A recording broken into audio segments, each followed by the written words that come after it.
Hello, you beautiful nerds. Welcome to the Drunk Banthas podcast, where we talk about sci-fi, fantasy, horror, and all the popular art that we love. Also, we do it drunk. Mostly drunk. I'm joined, as always, by my co-host and brother Bill. How you doing? Man, I'm doing good, How are you? I'm getting hype in here because the music getting hype. Yeah, when that chorus kicks in, it's hard not to start dancing. I'm going to contain your excitement. I am Jedi Master Grayson, and we have a lovely show for you guys tonight. Do we? Yeah, of course. It's always a great time here at the Drunk Banthas channel, but today we are talking about a lot. Can't wait to get into it. We're talking about teeth. Talking about Tiphys. The Tifa Thrones.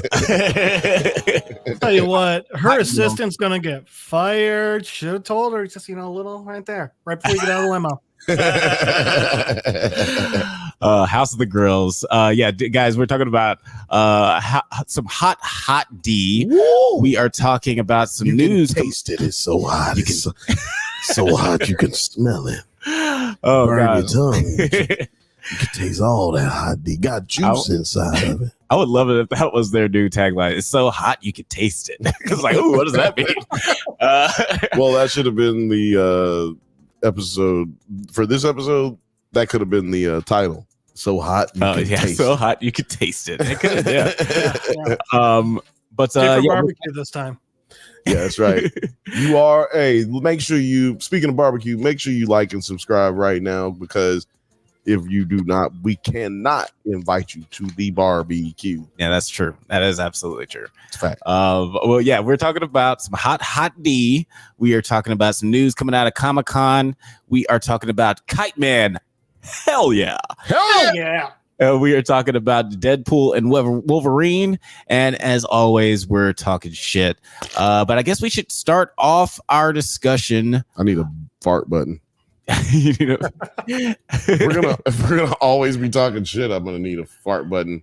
I mean, if you eat properly beforehand, you don't need a button for it. I just need a microphone. Yeah. Yeah. Rim shot. If you stay, double meaning. Before we get started, I just want to say we've got a bunch of new members on the Drunk Banthas channel. I don't know about That's true. No, not yet any members. Yeah, you know what? Shout out to all y'all, you new members. It's all 8 of you. All 8 of you. Shout out to that, because that is like a 100% increase or 88% increase from where we by had the way, last time. Comment in here so we can see your fancy different little button on the side. That's Come right. on. Yeah. Exactly. If you comment, you will get to put your, what is it? They give you a little emoji. And then if you also happen to be commenting in a rigorous comment thread, and there's just so many people, your comment goes first. Yeah. You know what I'm saying? So because you matter more. Exactly. And you can super chat. But what really matters is that you get information first. You get all of our content before we do. Well, Yeah. I mean, all my other accounts, but you get all of it early, man. And before, all these other people who don't really appreciate us as much as you. No, I'm joking. Yeah, we're not paid members, so we don't get shit early. But you guys are privileged to get our content before we do. That's right. That's wild if you think about it. My girlfriend don't even get free membership. Okay. All right. We don't play favorites. No favorites. Only if you spend money. And speaking of content, guys, we want to remind you to tune in every Thursday at 7 p.m. Pacific time for the Bantha Bunch, hosted by your favorite cousin, Bill, Billiam, Bill I Am, Billionaire, Billabong. What do you guys? Do you know what you guys are talking about this Thursday? Oh, we're gonna be talking about dating. Should you pay the bill if you're gonna break up with her? Anyway, we're going deep discussion. Yeah, we're gonna be talking about a lot of stuff. I might talk about the election. I don't know. Okay, but you know what? What makes it work? Oh, this is the music. Oh yeah. This is Drunk Bantha music. It's also Bantha Bunch theme song. So go ahead, hit the subscribe button and hit the bell so you don't miss every Thursday 7 p.m.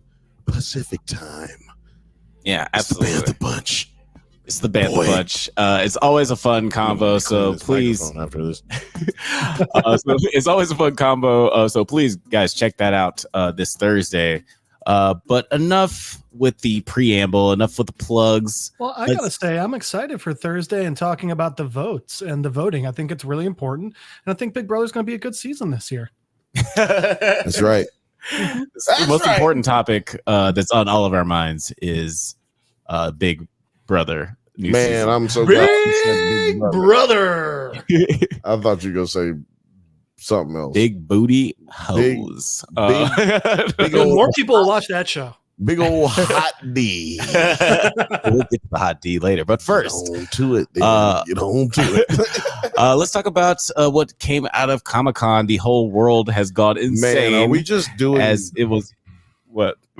There's just a lot of dick jokes, and then you said what came out of, and then you said Comic-Con, and I was just like, okay. I mean, it was just a milliseconds of me just falling. All right, guys. Let's buckle down. Let's get to these hard-hitting topics. Come on. We do got to go to Jeff's storybook corner first. Oh yeah, that's right. Actually, before we get into the Comic-Con news, that's a little unintentional teaser for you guys. We have to go around the comic book corner with our I was about to say your favorite cousins, but it's not. He is practically like family, but y'all just hate him because he's light skinned. Peter, do you want to run us through the comic book corner this week? I do. I'm excited. It's another fantastic issue of Shadow Doctor. So we're on issue 4. If you're not familiar, quick recap. We're in the time of Prohibition era Chicago. An African-American man is trying to become a doctor. The problem is people are kind of racist back then. So none of the white people will let him even, some of them he can't talk to, let alone touch and actually work on. A lot of the African Americans at the time are very suspicious. So he turns to the one guy he knows from his past that will give him a shot, Al Capone. And we just got through with Dr. Calloway, Nathan, saving Mad Minute, one of Capone's like lieutenants. And it ended with the issue with Capone talking about how they're getting ready to go to war.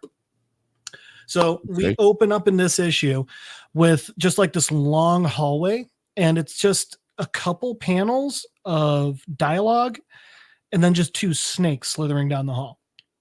And I wanted to read this opening because I thought it was really, really well written. Let me try to find some pictures, man.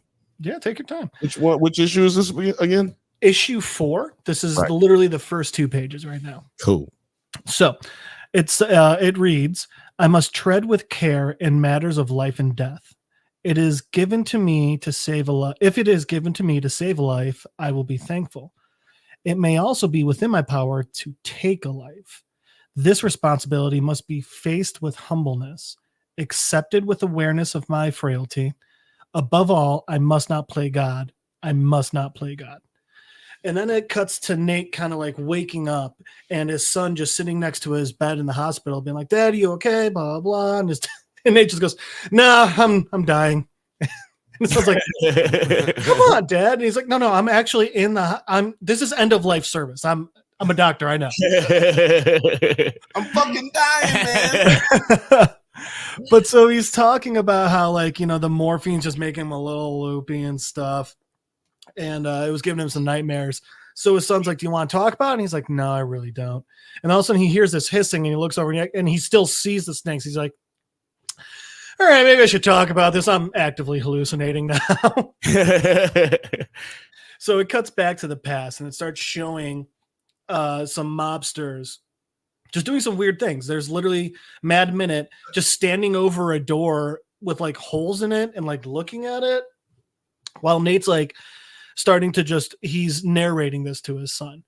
And eventually we see Mad Minute put the door back. It's in the wall. And now Mad Minute and another one of Capone's guys are standing behind this door, and they're talking, looking at these holes. And then we see these other mobsters start walking up, and you realize what the holes are there for. It's an ambush so that Mad Minute and this other guy whose name escapes me, so that they can shoot this guy, Pineapple Pete, and his 2 bodyguards to death, which they do. And then it cuts to just the 2 of them walking out like it's no big deal. Literally, they're just having a normal conversation as Mad Minute puts a bolt in one of the guy's heads while he's just still rolling on the ground.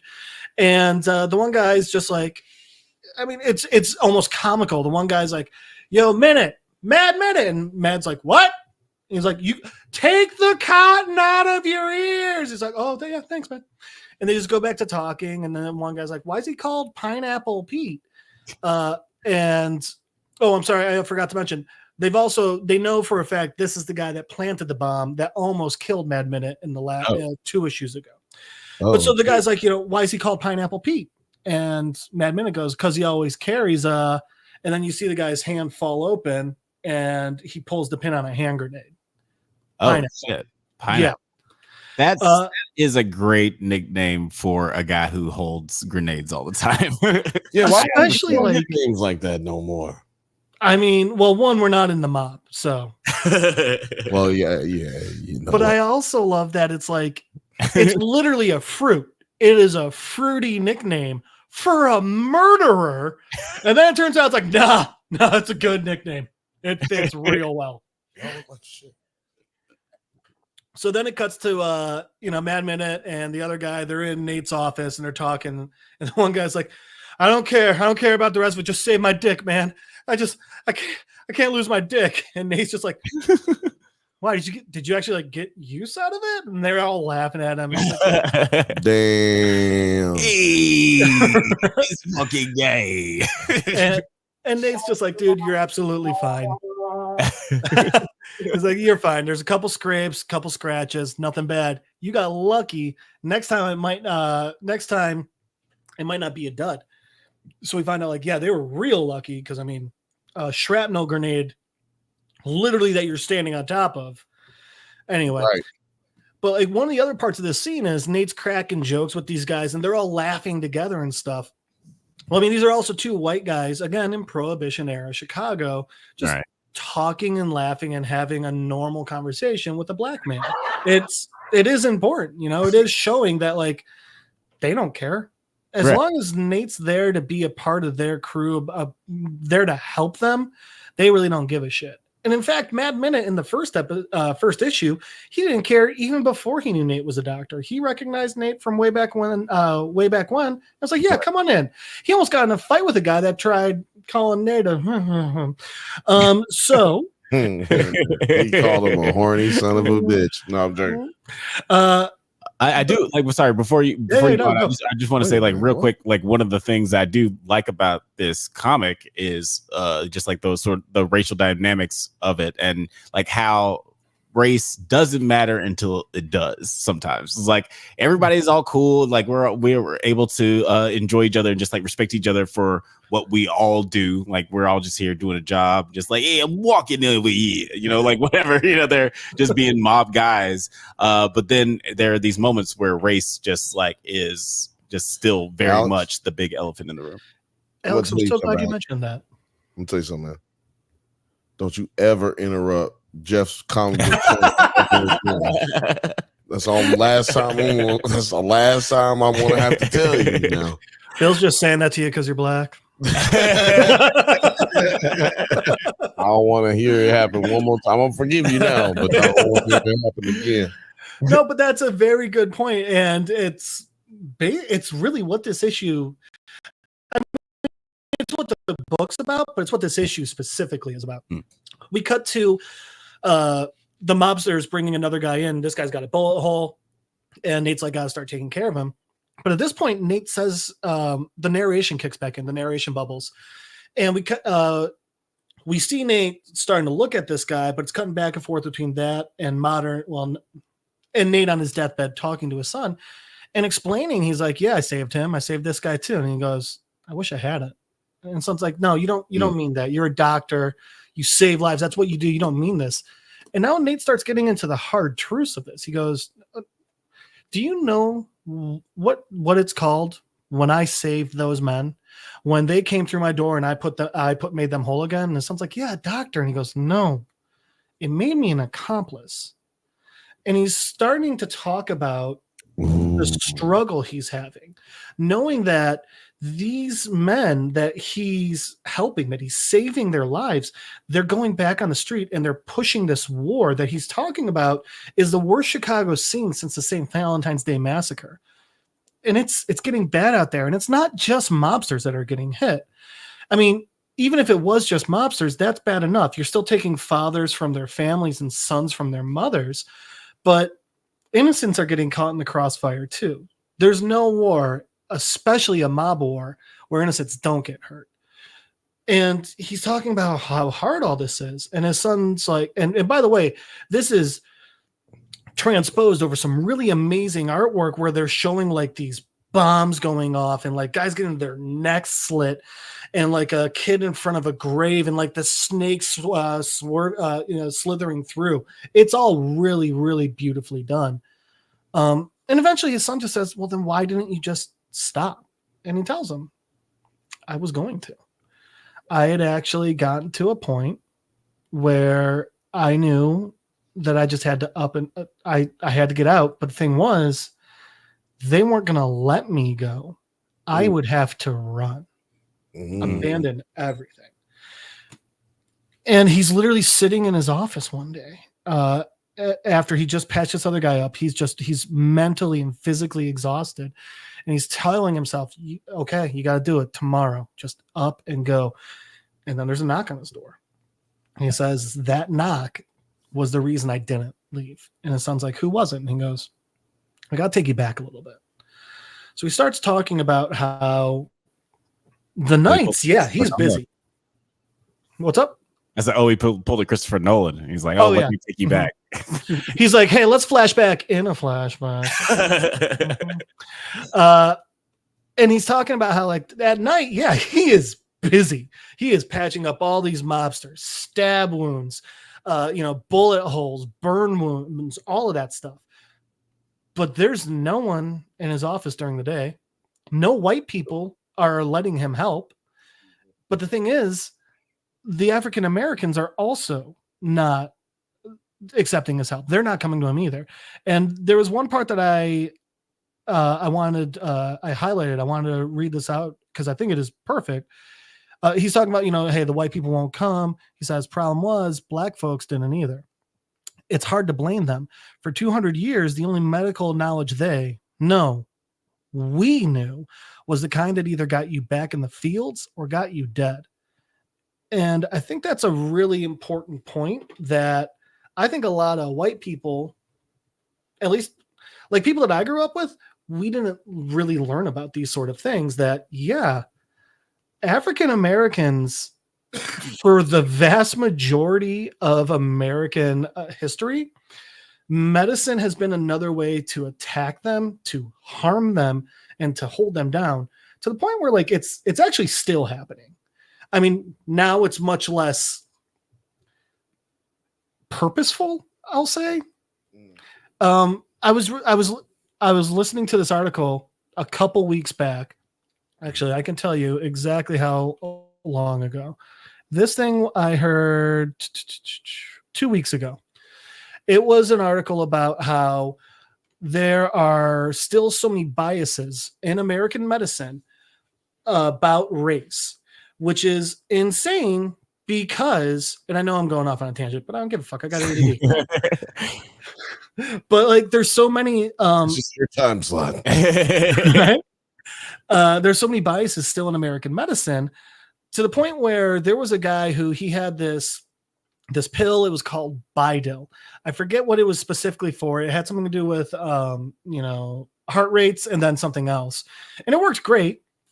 and worked perfectly. But the FDA wouldn't approve it because they're like, it's not new enough, or it doesn't do enough, or something like that. Even though everyone said it was a good pill and it should be used and should work. Well, the dude ended up. I didn't know that. I didn't know that gynecology was started by testing on slave women. Also, what's up, Martin? Good to see you, buddy. Yes, He's one of my friends from Colorado. Oh, right on. Shout out to Martin. Yeah. But that's weird. We just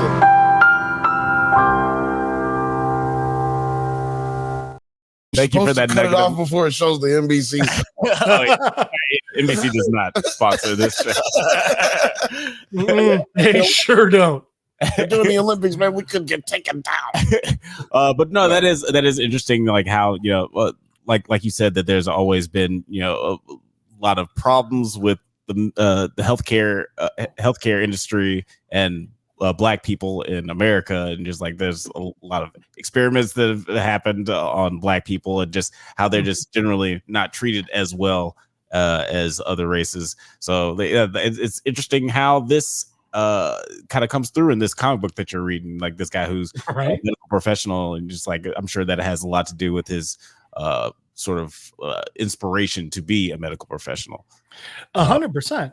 And so like the crazy thing, I mean, like, we hear about things like what Martin just brought up, or we hear about the Tuskegee experiments. But the thing is, like, there's things like I said, that are happening now where, like, that guy I was talking about with the heart medication. Well, then he was like, this actually works better on Black people, according to the huge study he did, but it only had 9 Black people in it. But then he did another study, but with only Black people. He's like, oh yeah, it's better on Black people. So he then said, okay, this is a heart medication specifically for Black Americans. And then it got approved, which, like, that's a small one. But here's the thing, because of the way race is being used with, with determinations or equations or different things in America, they found that if they currently move to, and by the way, the really crazy part is they have found there is more of a genetic variation within one racial group than there is between all of the racial groups. So it's just stupid that we're still doing this. Now, the thing I wanted to bring up though is, like, okay, so they took the studies and they found if they did use a race neutral equation now, it would change the people who aren't breathing well and could use ventilators. 12.5 million Americans. People with medical impairment, 8.16 million Americans. Yeah. Chronic pulmonary obstructions, 2.05 million Americans. Military disability compensation, 413,000 Americans. To the point where annual disability for African American veterans may be able to increase by over $1 billion. Man. So that's the thing. This isn't an issue of the past. That's why I found it so interesting when he started bringing this up in this issue specifically. Yeah, issues of the past and issues of comic books. All, right? They're like butt cheeks. Hold on, let him finish. Make sure he's actually finished. Yeah, no. I'm finished with that part. I was going to go back to the book. So we're good. Okay, so back to the book now. But what Nathan was doing was he was still getting up, going out and walking into the streets of Chicago, like leaving his office and going into the streets of Chicago, going into Black neighborhoods and offering his services. And literally not only are people saying, no, hell no, get the fuck away. They're actually calling him the devil, and he's doing the work of the devil. So he's just getting so downtrodden, beaten down and disheartened, when finally one person walks up and is like, hey, I need your help. And he looks over and it's this little boy. And the kid's like, I need you to help my sister. And so he goes with the kid and he's in there and he looks at the little girl and she's got a fever and she's not doing well. He's like, okay, no, she'll be fine. We can fix this. It's very simple. So he's got a syringe and he's about to give her an injection when the mom gets home and she's yelling at him, "Get out of here. What are you doing? Stay away. I don't want any work of the devil." And Nate finally fucking snaps. And he screams in her face, "I'm not the devil. I'm a doctor. And if you don't let me do this, your daughter's going to die of pneumonia. So you can either take a chance that I'm not evil and I'm here to help you, or you can watch her drown in the fluid that's going to just slowly build in her own fucking lungs." Sexy. And this woman's finally just like, "Just please help my baby." And so then it just cuts to a very simple scene after that. And it's just Nate talking with the little boy. Like, "And what did I say?" And the kid's just like saying back, like, "1 pill a day till all the medicine's gone, blah, blah, blah." And Nate's like, "Yeah, that's it. If she's not better by 3 days, where's my office?" And the kid says it back. He's like, "Okay." And it just goes back to what Nate was doing. Mobsters are coming in. He's taking out bullets. They're, it's just an endless door, revolving door of these mobsters that he's saving while feeling terrible and just hating his life. And now it cuts back to that knocking on the door. And he opens the door and the little boy's back and he's like, "Oh my God, no. What's wrong? Is your sister okay? What's happening?" And he's like, the kid's like, "What are you talking about?" "No, she's fine." He's like, "Okay, then like, are you hurt or something?" He's like, "No, I'm fine. It's not me, it's them." And this issue cuts to Nate walking down the stairs with a lobby just full of all of the African Americans in Chicago, finally ready to trust a doctor and get some help. Every single one. They did a census that day, and it was very thorough. Damn, Gina. I love that Jeff brings some kind of classiness to this podcast. He said African American. He's a classy guy. He's a classy guy. No, I'm good. Yeah. And I also, like how you have so much knowledge about how it ties into real history. But I mean, okay. So, well, I'm going to throw this one out there. That one, not on me. That literally everything I just told you was something that I heard on the Philip DeFranco show 2 weeks ago, and it was just he went into a good deep dive on how that's currently an issue in America. And I was just knowing that what's happening now, I was able to tie it into what happened in this book. Okay. So, yeah. I see you working. So yeah, how does the issue, is that how the issue ends? That's it. That is the end of this issue. God damn, man. Like every time you talk about this comic, it's really just like the best word I could use is riveting. Like it really makes me super intrigued. Like I'm an asshole because I haven't gone and bought the comic yet. But maybe it's just because I appreciate your delicate description so much. Yeah, because I wasn't dropping F-bombs or anything now. I should say it does end with 3 words. To be concluded. There's only one more issue in the entire series. To be concluded. I like that. Mm-hmm. You know what? I'm excited because you know what? I'm not just excited to find out what happens next. I'm excited to find out what is the next book in this segment of Jeff's comic book corner. That's true. I'm gonna make a song. I'm gonna make an intro. We can always do some more Shadow Man. I'm gonna do an intro that's gonna be Shadow Man. Jeff's comic book corner. I think we should do one of those. That'd be nice. Yeah. Yeah. Yeah. We should have some music for it though. Yeah, we'll come up with a theme song. Maybe it's just going to be that theme song, but done on kazoos. And it's going to end with a slide whistle.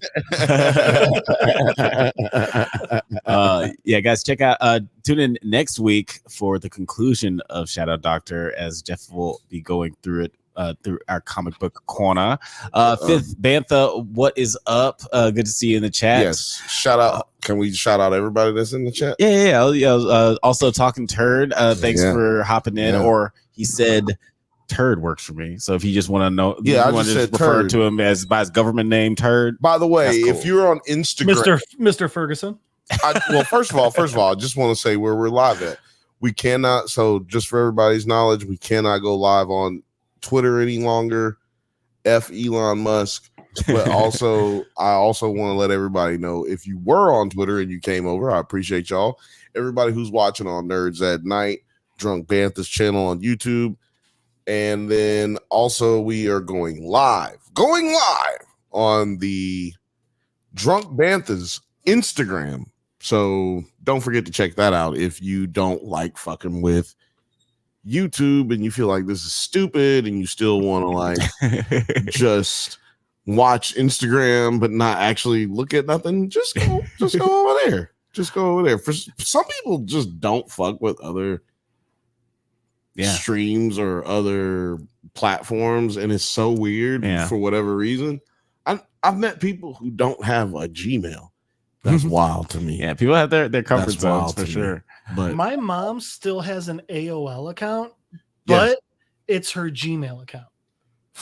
She signs into her Gmail name at AOL.com, and it's in her, but it's all through Gmail.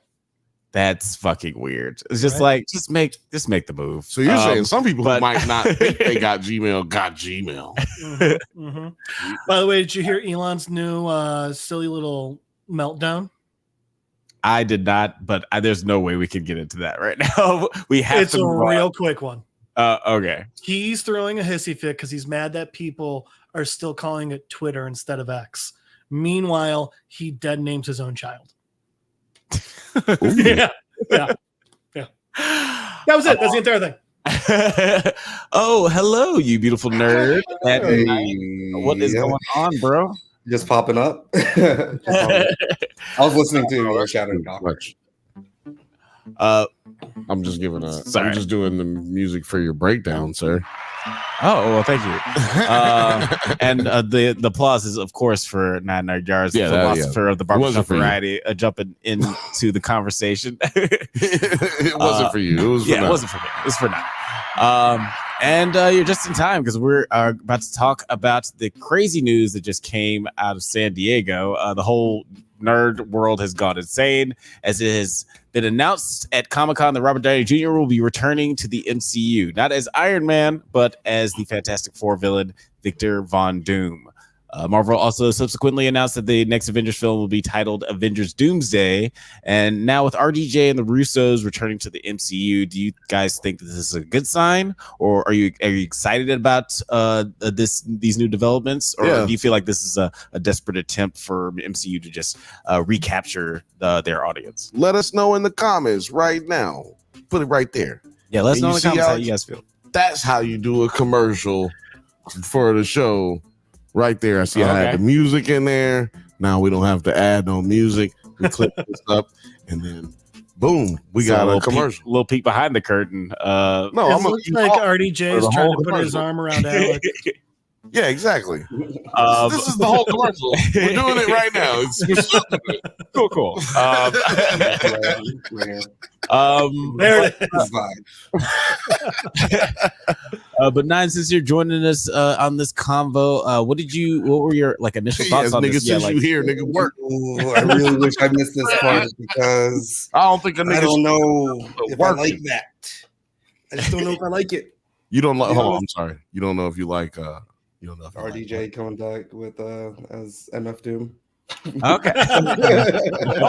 talk about it. He's MF Doom, right? Get it together. Yeah, no, he's coming out. Look, why are you mad at him playing MF Doom? He played a black dude before. If talking about that was Kirk Lazarus. If he does blackface and does so he could play Jonathan Majors, that would be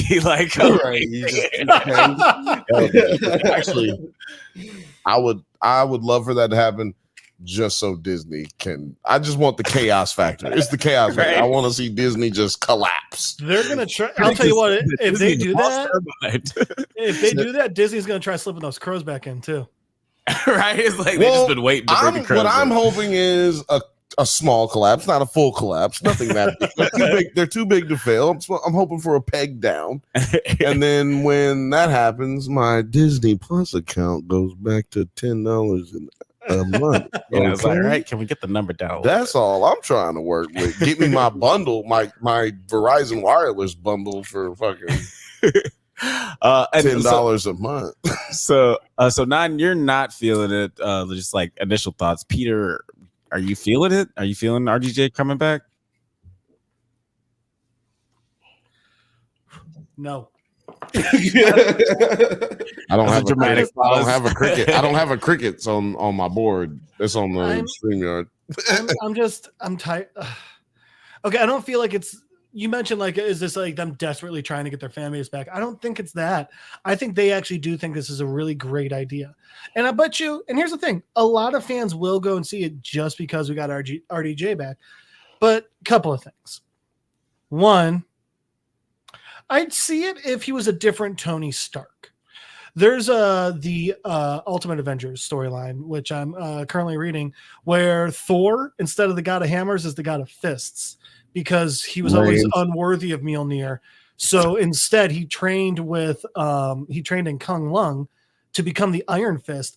So it was, instead of ever being able to raise Mjolnir, he's literally training by punching it, dousing the hammer in his own blood, and becoming this amazing fighter. There's the All Rider, the Ghost Rider that can literally anything that's a vehicle he can ride, and he's traveling through the multiverse. It's amazing. But well, in this one, Tony Stark is still Tony Stark, but he's an alcoholic. He's also the Ant-Man in this universe. He tried making an armor and it just didn't work out for him. It's like, but he was still able to figure out the Pym particles and all that. So that stuff makes sense. How is he Victor Von Doom? That right there, already annoying me. But then also, like, we gave RDJ the perfect goodbye. He had the perfect ending. Well, don't dig him up and skull fuck his corpse. Excuse me. His corpse. We'll actually be talking about that later. 9. Did you have anything you want to elaborate? No, I think he nailed it on the head right there. I don't know. I would just like prefer to see someone new, rather. Does he build up another great actor or whatever to play the role or occupy that space?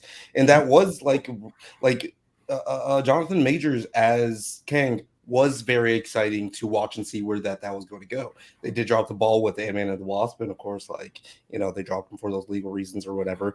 But the fact of the matter is, it was like really exciting to have some like new, fresh people in the MCU joining up. And just going back to RDJ is kind of like, I mean, he's great.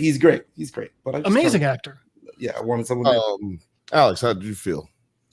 I was just like really shocked when I heard it more than anything. You were shocked? Because like more so just because I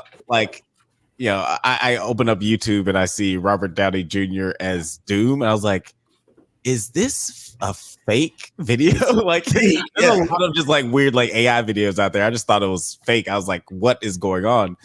Then when I sort of settled into the reality of it, like, on the whole, like I love Robert Downey Jr. and I love I would like to watch him play anything. And at the end of the day, it's all about what the story is going to be. Because like, there's not even a writer for this movie yet.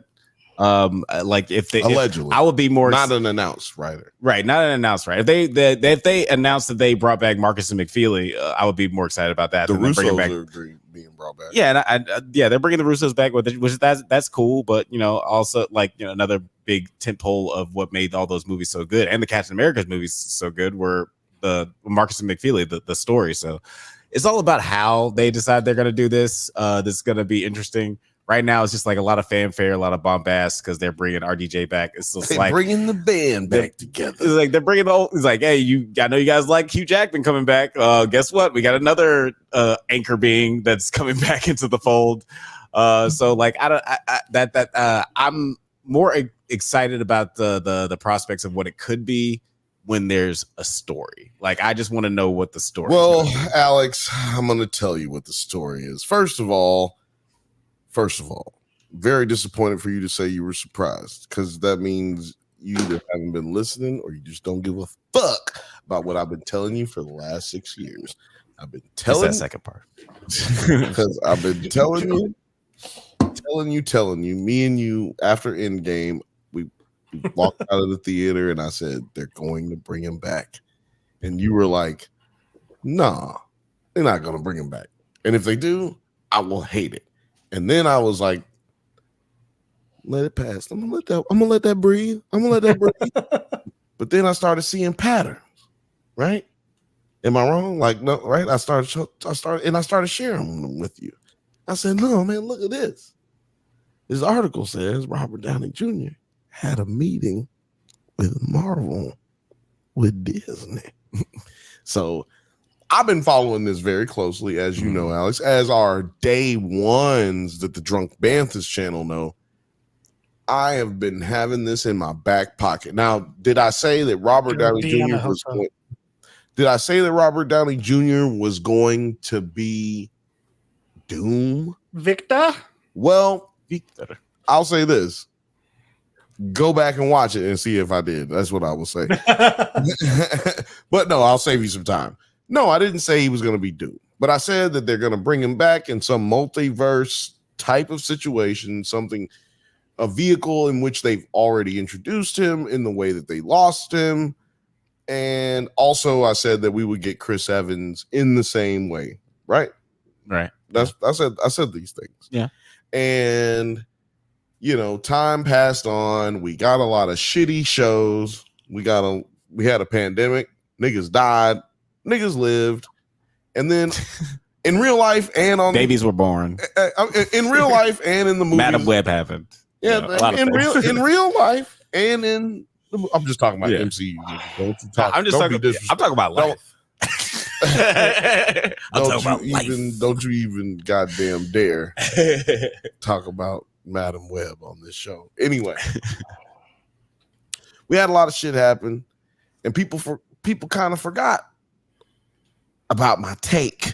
No, you thought I was gonna say no. They forgot about my take, and I said to y'all niggas, I've been telling you, Robert Downey Jr. is coming back, and I don't think that he's come back because Jonathan Majors is gone.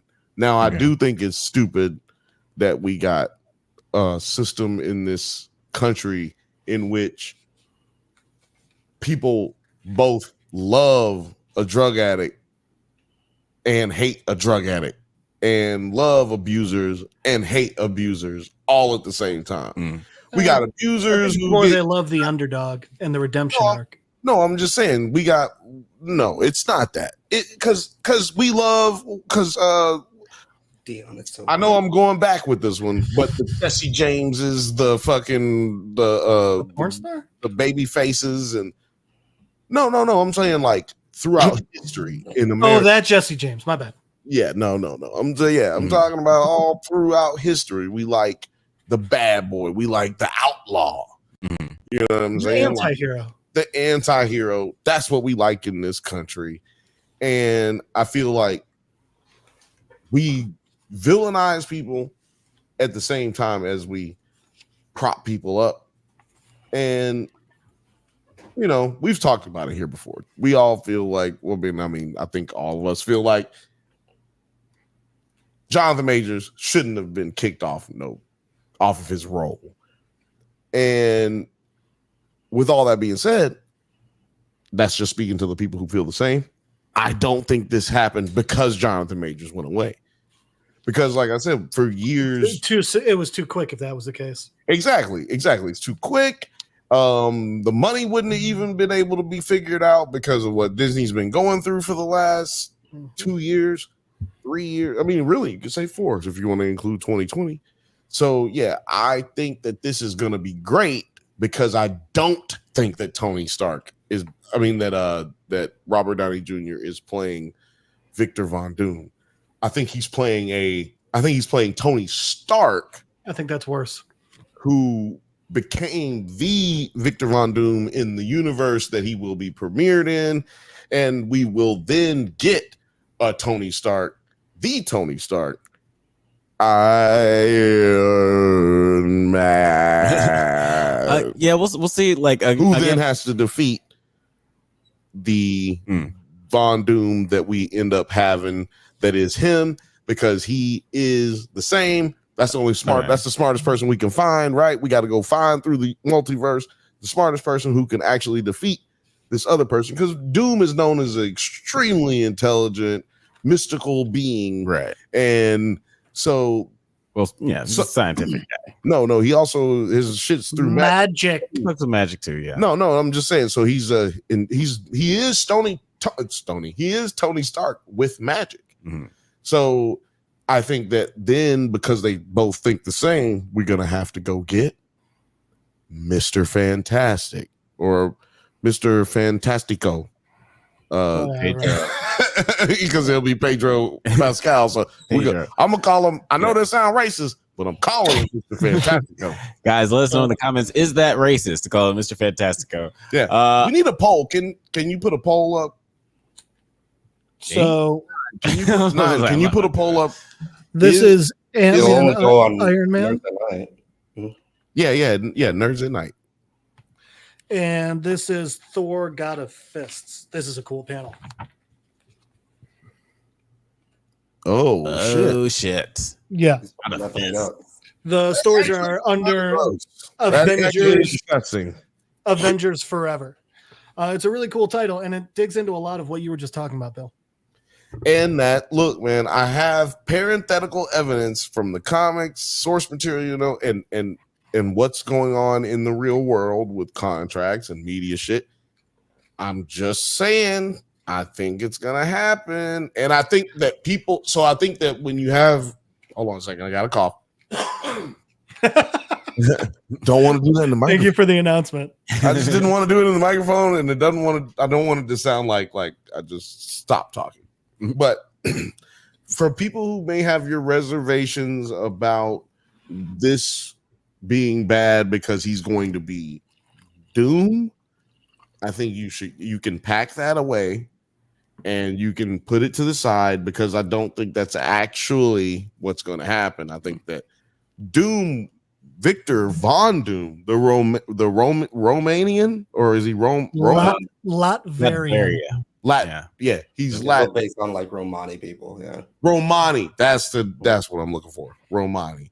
So the Romani people, or the people who are offended for Romanians, I think Romani, not Romani. Romani, the ramen people. Romanian is different. Ramen, right? Is it ramen? Is it no? The Romani people. Isn't Romani fake?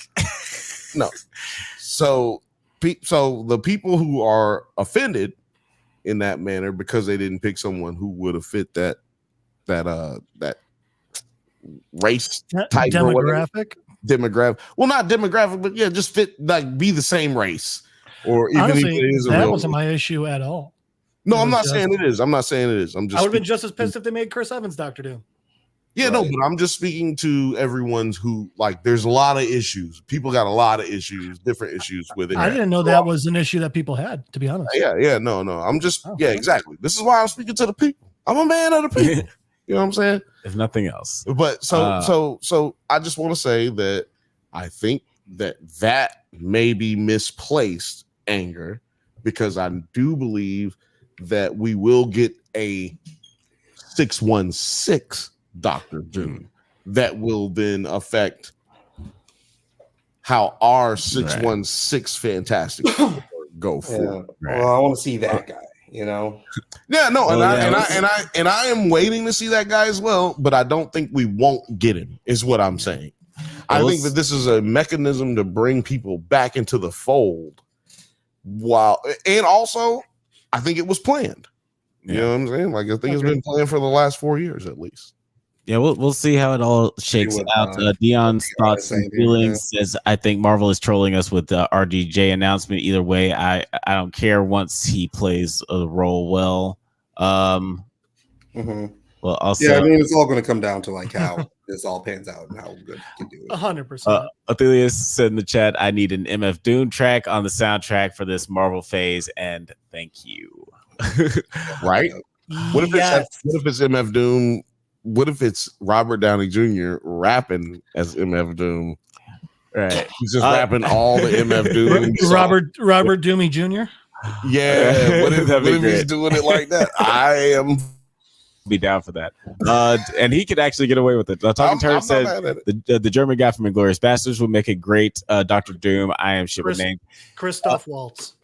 Christoph Waltz. Yeah, Christoph Waltz would be a good one. Also, I would have loved Mads Mikkelsen, but he was already a forgettable villain in a Doctor Strange movie.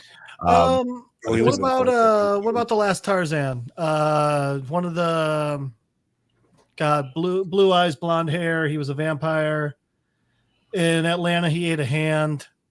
Oh, Eric. I called his name from True Blood. Skarsgård. Yeah, Skarsgård. What's his first? He might have done a good job of it. That's the oldest Skarsgård. Technically, the oldest is the dad. Who was the Tesseract dude? That's his son. That's the eldest son. The eldest Skarsgård's son. Yeah. Yes. Would be next in line in the throne. At least one of them that's not a bastard. I mean, there may be some bastards out there. Speaking of bastards, hey, don't make us get into HOTD. Yo, hold on. Sorry. Alexander Skarsgård. I'm just saying. I apologize, Skarsgård. Father Skarsgård. I'm not. I just want to say I'm sorry. Please don't track me down in the streets. I know you will see me. Please. Don't run up on me. I apologize. Bardem is rumored to be Galactus, right? No, it was the other gentleman. He's already been cast. He was in like The Witch. God damn, I can't remember his name. He's like a character actor. He's been in a bunch of shit, but he's already been cast as Galactus. Who cares about Galactus? Okay. Jim Carrey. Ralph Ineson. Yeah, Ralph Ineson. Yeah, he's great. Oh, right. I was close. Great voice. His best movie. He does have a great voice. His best movie, Hurricane Heist. Guys, check that out. Alex, you know they're gonna use his face. You know they're gonna use him. They're gonna do some fucking Kurt Russell shit. Yeah, that'd be interesting. But guys, let us know what nigga that much to talk. let us know in the comments how you guys feel about this casting decision and how you feel like this is going to stamp the new phase of the MCU. Yes. But we have to move on to our next topic. Do we? Kite Man. Do we have? Hell yeah. Do we have to move on? I mean, we do. Can't we just stay with it? We have so much shit to talk about. But we're talking about Kite Man. Hell yes, obviously hell yeah. Obviously a spinoff from the Harley Quinn TV show from DC. One of my favorite comedies is Harley Quinn. One of the animated series, just like a really faithful adaptation of those DC characters. Didn't you do a review on that? Did you do a drunk review on Harley Quinn season 2? I did indeed. Oh, it's actually season 1. Was it season 1? Where would they be able to find such a thing? Yeah, where? Well, you guys can find that on the Drunk Banthas channel. If you sift all the way through the videos, you can definitely find my review a long time ago. I've made better videos since then, but no, he hasn't. Don't listen to him. I made that video on my phone, so please be gentle when you watch that video. Touch me gently. Talk to me crazy. What are you're just saying things from Bobby Brown songs now? You said be gentle, so you wrote half of the song. But Bobby, hit us up. We got a hit for you. But what did you guys think about Kite Man? I'm sorry, what? Yeah, exactly. Sorry, what did you guys think of? I'm sorry. What did you guys think of Kite Man? Oh, hell yeah! Oh, that's what he meant. The spinoff. And were you fans of Harley Quinn at all? Nine, I'll let you go first. Oh, I'm a big fan of Harley Quinn. I just haven't checked out Kite Man yet. There's a couple of ones I need to check out. I need to check out Kite Man and then also My Adventures with Superman season 2. Hell yeah. But yeah, hell yeah. I'm gonna check that. You really could have done it in like an hour. You could have watched the whole thing short. It's just only 3 episodes right now. Yeah, they're 22-minute episodes. Yeah, nice, clean.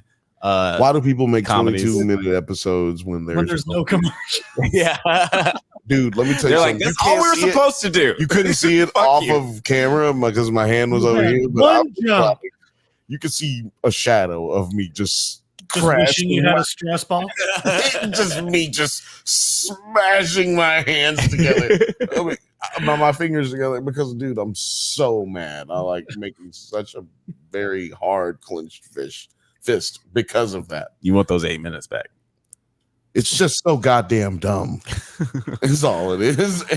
That's all, I guess. That's fair. But I think lazy. there's a real business reason for that. So go check out the Bantha Bunch on Thursday, 7 p.m. Pacific time if you want to know more about that. But Peter, were you a fan of Harley Quinn, and what were your initial thoughts on these first 3 episodes of Kite Man? Thank you for asking. I haven't watched. No, I'm messing with you. No, I love Harley Quinn. I did forget to mention that I chose the wrong person first again, so that's we're keeping that. I forgot about that. Thank you for not watching 9. But Peter, go ahead. I was a huge fan of the Harley Quinn show. It was one of those ones where I remember when it was coming out, I was just like, all right, we got the superhero fatigue. I don't know if I give a shit. And then it came out and I was like, this is how you make a cartoon show. This is how you do it. And really because of that fucking show, I ended up loving Kite Man. I still think if someone could actually make a Kite Man cosplay where you go like this and a kite pops out, especially if it knocks a little girl over into a bowl of juice, I think it'd be the best cosplay I've ever seen. Does the little girl come with the costume, or no? You have to be at the Joker's nephew's bar mitzvah, but it's whatever. Oh, right. It's not hard to get there. Martin Figueroa said in the chat, Alan Tudyk casting in Harley Quinn. I'm assuming that he's that's an endorsement because I really love him as Joker and Harley Quinn. He's a couple other characters too, I think. Yeah, he's he's a few other characters. I tripped out because I thought that Kite Man sounded. Hell yeah!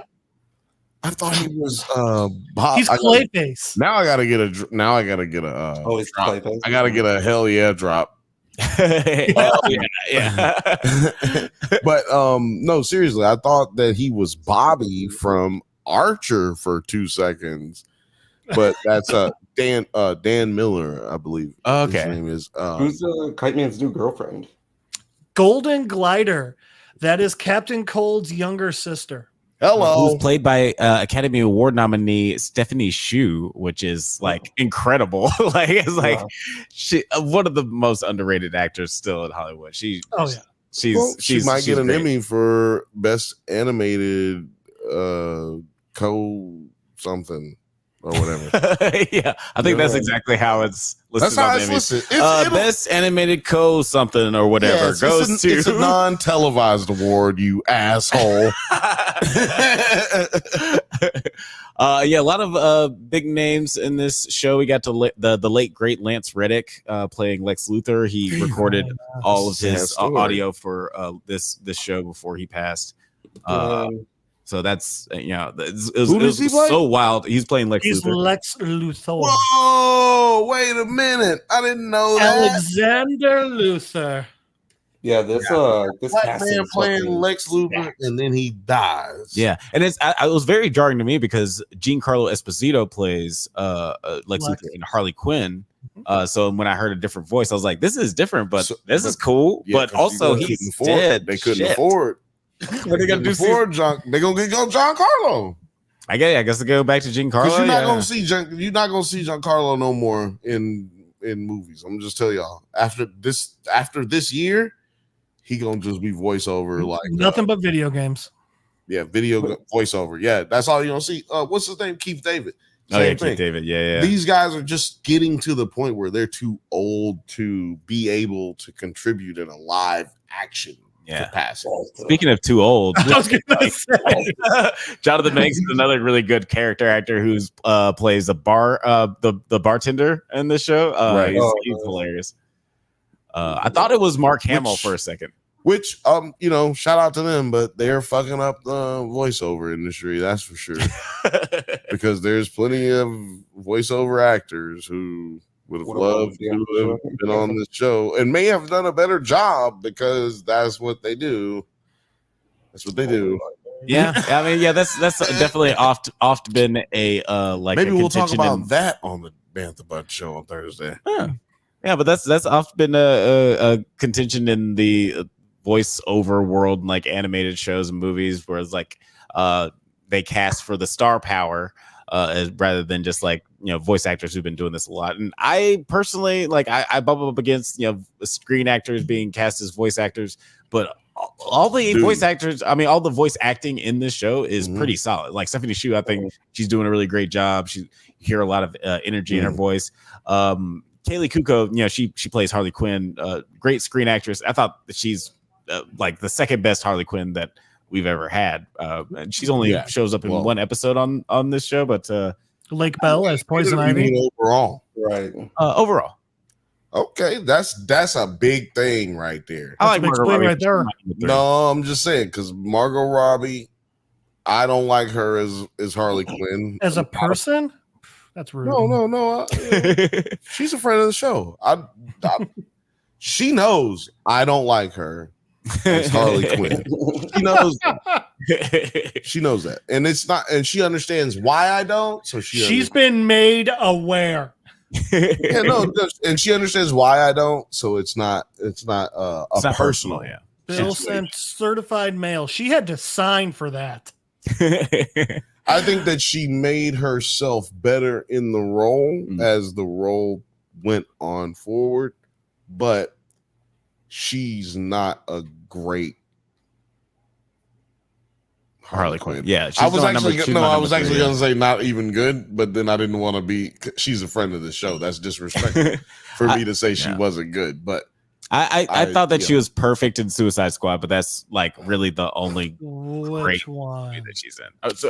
Sorry, Suicide. The second one. He's saying this. It's one of those I got to make sure. I didn't think that she was good in either because they just, and this has happened the majority of her career so far.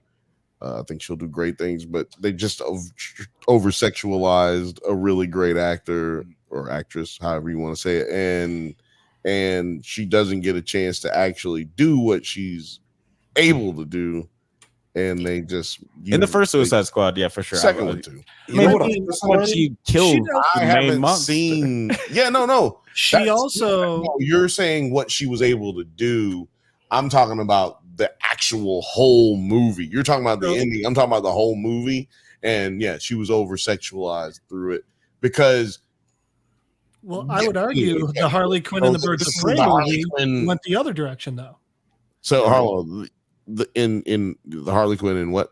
Harley Quinn and the Birds of Prey, I would argue they didn't go in the let's over sexualize her out and actually gave her depth as a character. I thought they did. They couldn't do that because Journey Smollett was in the movie. But I'm just saying that's you can't also, I will say this. Over-sexualize Harley Quinn. I'll say this. In the first Suicide Squad, the terrible one, I'll give Margot Robbie huge props because as an actress, she learned how to hold her breath for I think it was 9 minutes for that movie. And the second one, that scene where she's locked up and she like grabs the key with her foot and like raises over her head and up, like she actually did that. Like she actually pushes herself as an actress to do some really amazing things. You know what I would say? Join the Olympics. That's what I would say. She didn't have time. Paris was coming too soon, and they might move to Salt Lake. What's she supposed to do? By the way, I also criticize Tony. I almost said Tony Stark. Tony Danza. No, I also criticize Tom Cruise and he does way crazier stuff. So I just wanted to point out that he has to produce all his movies because no one else can afford to. You know what I just learned? What's up? That Harley Quinn is like a female Joker, like in actuality, like in. Oh, you know what? I never thought about that. You mean the word Harlequin? I did not know that. Yes. I did not know that until recently. Wait, you're not joking. Come on, somebody joking. That's why that like plastic suit that she had, are you joking? Red and black suit. I didn't know that. I thought that's where they came from. So he's not joking, Alex. You are joking. Yes, I am joking, but enough about Harley Quinn because she's only in one episode of this show. We got to do a whole podcast on how Nine just thought, like he just gave me a whole podcast topic. I just thought that was her name. I think the funnier thing is that Kevin Smith named his daughter Harley, middle name Quinn. Yeah, pretty crazy. Pretty crazy. Well, you know what? I'm not gonna. I got so many jokes that'll be saved. They'll be saved for the next Nerds at Night meeting. I don't know when that's gonna happen. You'll be surprised about how many people have been named Harley or Harley Quinn since 1996. Man, Dude, but, like if you want to name your kid Harley, or if you want to name your kid Quinn because you love the character, okay. But Harley Quinn Smith, ugh. How about you just name her Dad's a Dork Smith? Hey, I mean, unfortunately, there aren't rules about what you name. I'm not mad at Dad's a Dork. There is in Korea. Dad's a Dork Smith. Dad's a Dork Smith. It rolls off the tongue. Yeah. But yeah, let's talk a little bit about Kite Man, because one of Kite Man, hell yeah, because one of the things that Harley Quinn does really well is sort of like highlight all these really obscure, weird comic book characters and these villains that maybe pop up only once or twice, like Kite Man or Condiment Man. Man. I feel like, we got a little bit. I've never watched Harley. I almost said Harley Davidson. I've never watched. Never saw Harley Davidson in the Marvel Man. First of all, I've seen that 100 times. Don't you ever be so disrespectful. Giancarlo's like one of Giancarlo's first movies. Oh, is he in that? I think it's his first movie. Oh, cool. But anyway, don't be fucking disrespectful. I haven't seen Harley Quinn, so I didn't know nothing about Kite Man. And also, don't like this segment. If you don't like this episode of the Drunk Banthas podcast, it's my fault, because I was the one who was like, hey, you want to do Kite Man? Hell yeah. And boom, we're doing it. So wait for the House of the Dragon next. Hot D. So yeah, and I'm listening to y'all right now, and I'm like really like learning shit. Well, were you like what did you think of this show? And like, because I one of the things I liked about this show is that initially this one and Harley Quinn had a very Venture Brothers type feel of just like sort of having a tongue-in-cheek poke at like the villainy of it all. Like, did you like any of that? LOD. You know what? I literally never thought about. I am a actual Venture Brothers historian. I got a certificate in. That is true. It's in my closet. But anyway, not very kind. I do have a certificate that qualifies me for such things, and I'm glad that you asked me that. And I was not aware that you had that comparison. I'm gonna just tell you, I almost feel like that's stupid, but then I was like, I don't want to call you stupid, and I thought about it. Okay, and then I was like, I kind of understand where you're coming from with that, but at the same time, this ain't on that level of Venture Brothers to that. I don't want to say ridiculousness. It's just the like we're moving off of the grid of comic book lore, right? That's what Venture Brothers does, right? They put it in the sense of, hey, it's really regular ass life.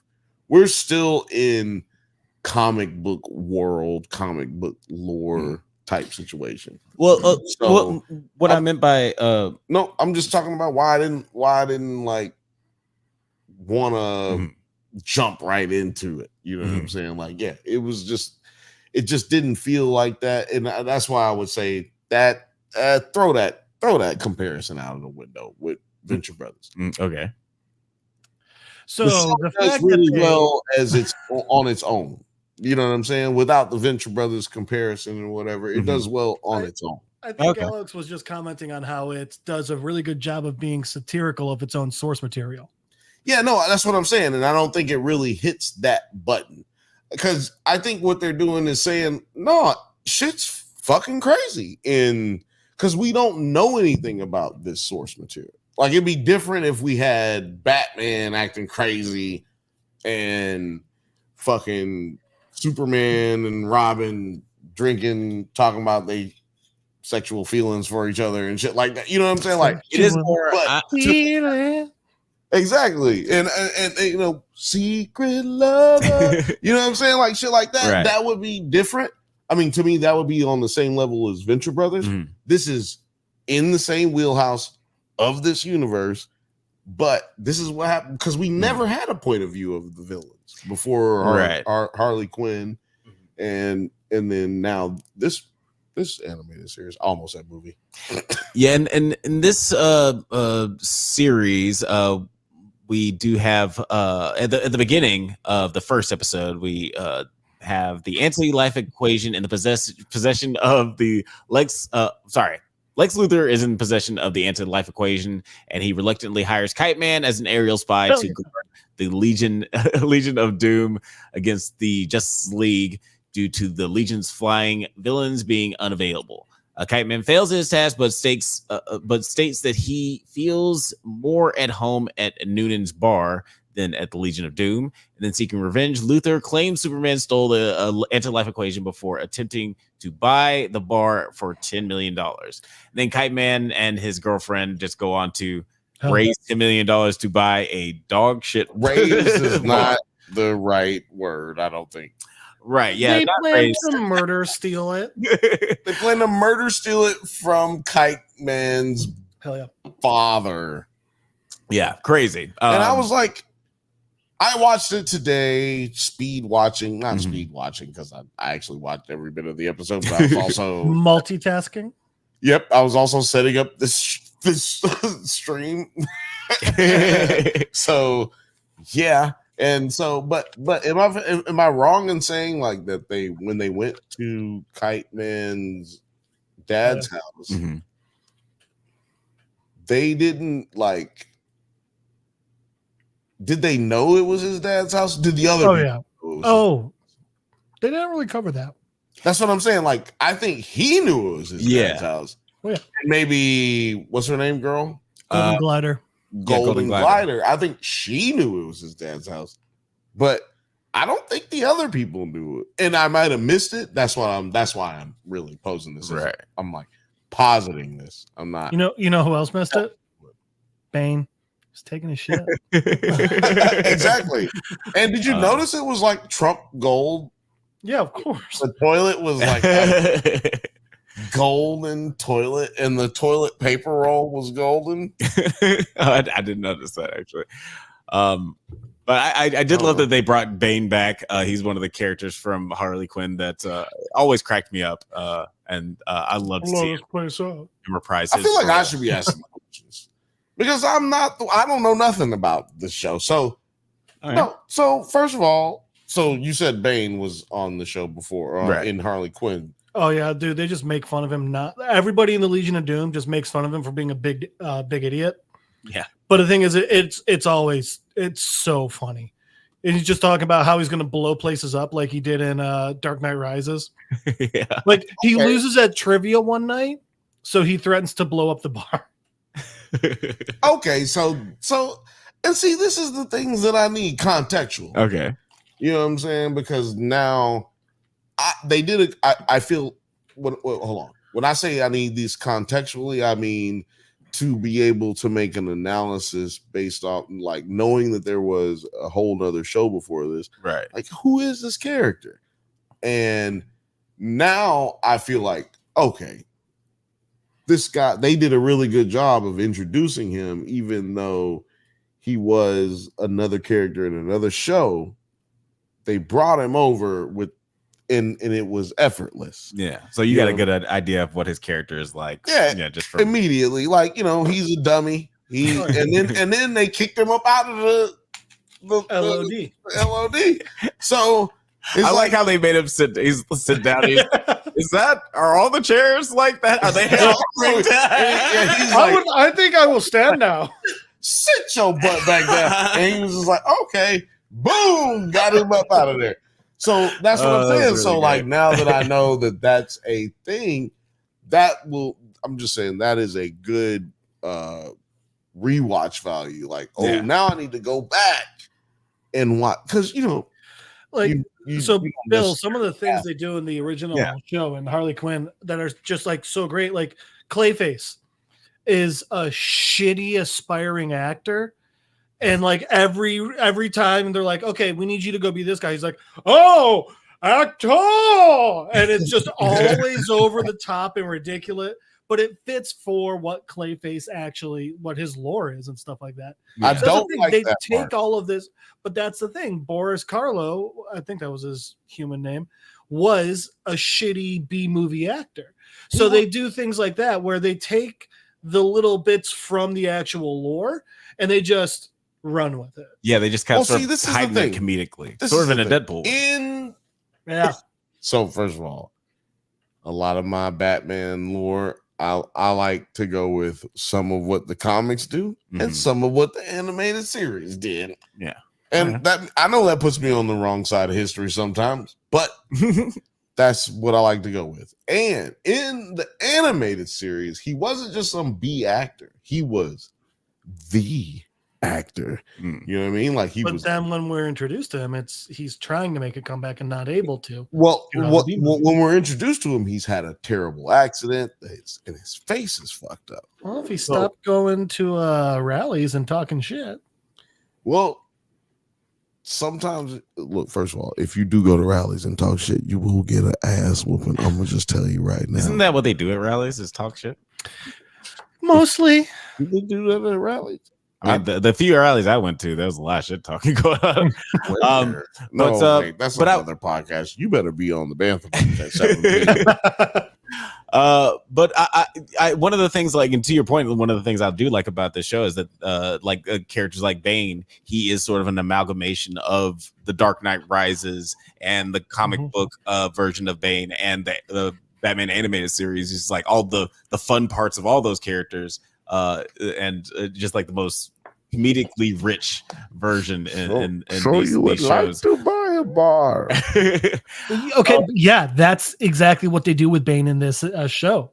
They give him that voice by having him say just like, "Oh, I wanted to go get groceries today," but in the Bane voice. Yeah. And it's amazing. I think I like Godfrey the comedian's Bane better than this one, and I think that Godfrey should be a voice actor. That's what this made me thinking. He should do more voice. Well, because he stopped doing regular auditions, and I'm like, no, nigga, you are the 7-Up nigga. Go ahead and do voice acting because he's an impersonator. He does impersonations. Make that pivot. Yeah. Make that pivot. I want to. Yeah, it'd be great to see more comedians. Make the pivot acting. Like Robert Downey Jr. God damn it. But what did you guys think of just like how this though we're dealing with these small, low level, very forgettable villains in this universe, I like but there's the stakes are pretty high because Lex Luthor is using Kite Man's newly acquired bar Noonan's as a safe space to hide the anti-life equation, which is like one of the most important MacGuffins in all of DC lore. Athelia said, "Yeah, Godfrey definitely needs to voice act." What did you guys think of just like the implications of just like the least important person in the DC universe is holding the most important artifact in the DC That's universe? what I was gonna say. Is I thought you were and doesn't know he is. Right. Yeah, that's what I thought you were going to talk about the storyline for. I was like, because to me, that is the storyline. It's just he's holding this. I think that this would be happening in a comic book without without the funny shit and all that. I think this still could have happened in a comic book. So I like it. Yeah, it seems like a very comic booky thing to do. It's like someone hide it in plain sight type of thing in the least in the place you would least likely to find it, and it just happens to be this the least important DC villain. Peter, what did you think about just like the involvement of Doomsday and his goddaughter, who ends up being a bartender? Again, just a great way of doing it, because Malice is a character who's so small I had to look her up. But then, I thought they did a great job with her. I thought it was hilarious how they brought Doomsday in with the chorus. I thought that was such a funny moment, and they did a good job of again. Chorus from hell. Right? And they did another good job of it, of having him like he's still this big bad and this big evil, but then he's just sitting there and he's getting the Kite Man or the Harley Quinn world thrown on him where it's just like, all right, who's got my, God damn it, can you guys stop singing? And like, I think they do a good job of that too, of like, still like, he's the big imposing bad, but like, oh man, this is just annoying. And I think it's hilarious. Yeah, like I'm very also like you mentioned Keith David voice acting God. He's reprising his role as I thought you meant he was voice acting God. Well, Darkseid is one of the new gods. Yeah, no, he is a voice acting God. Yeah. Don't y'all ever be so disrespectful to disrespect Keith David.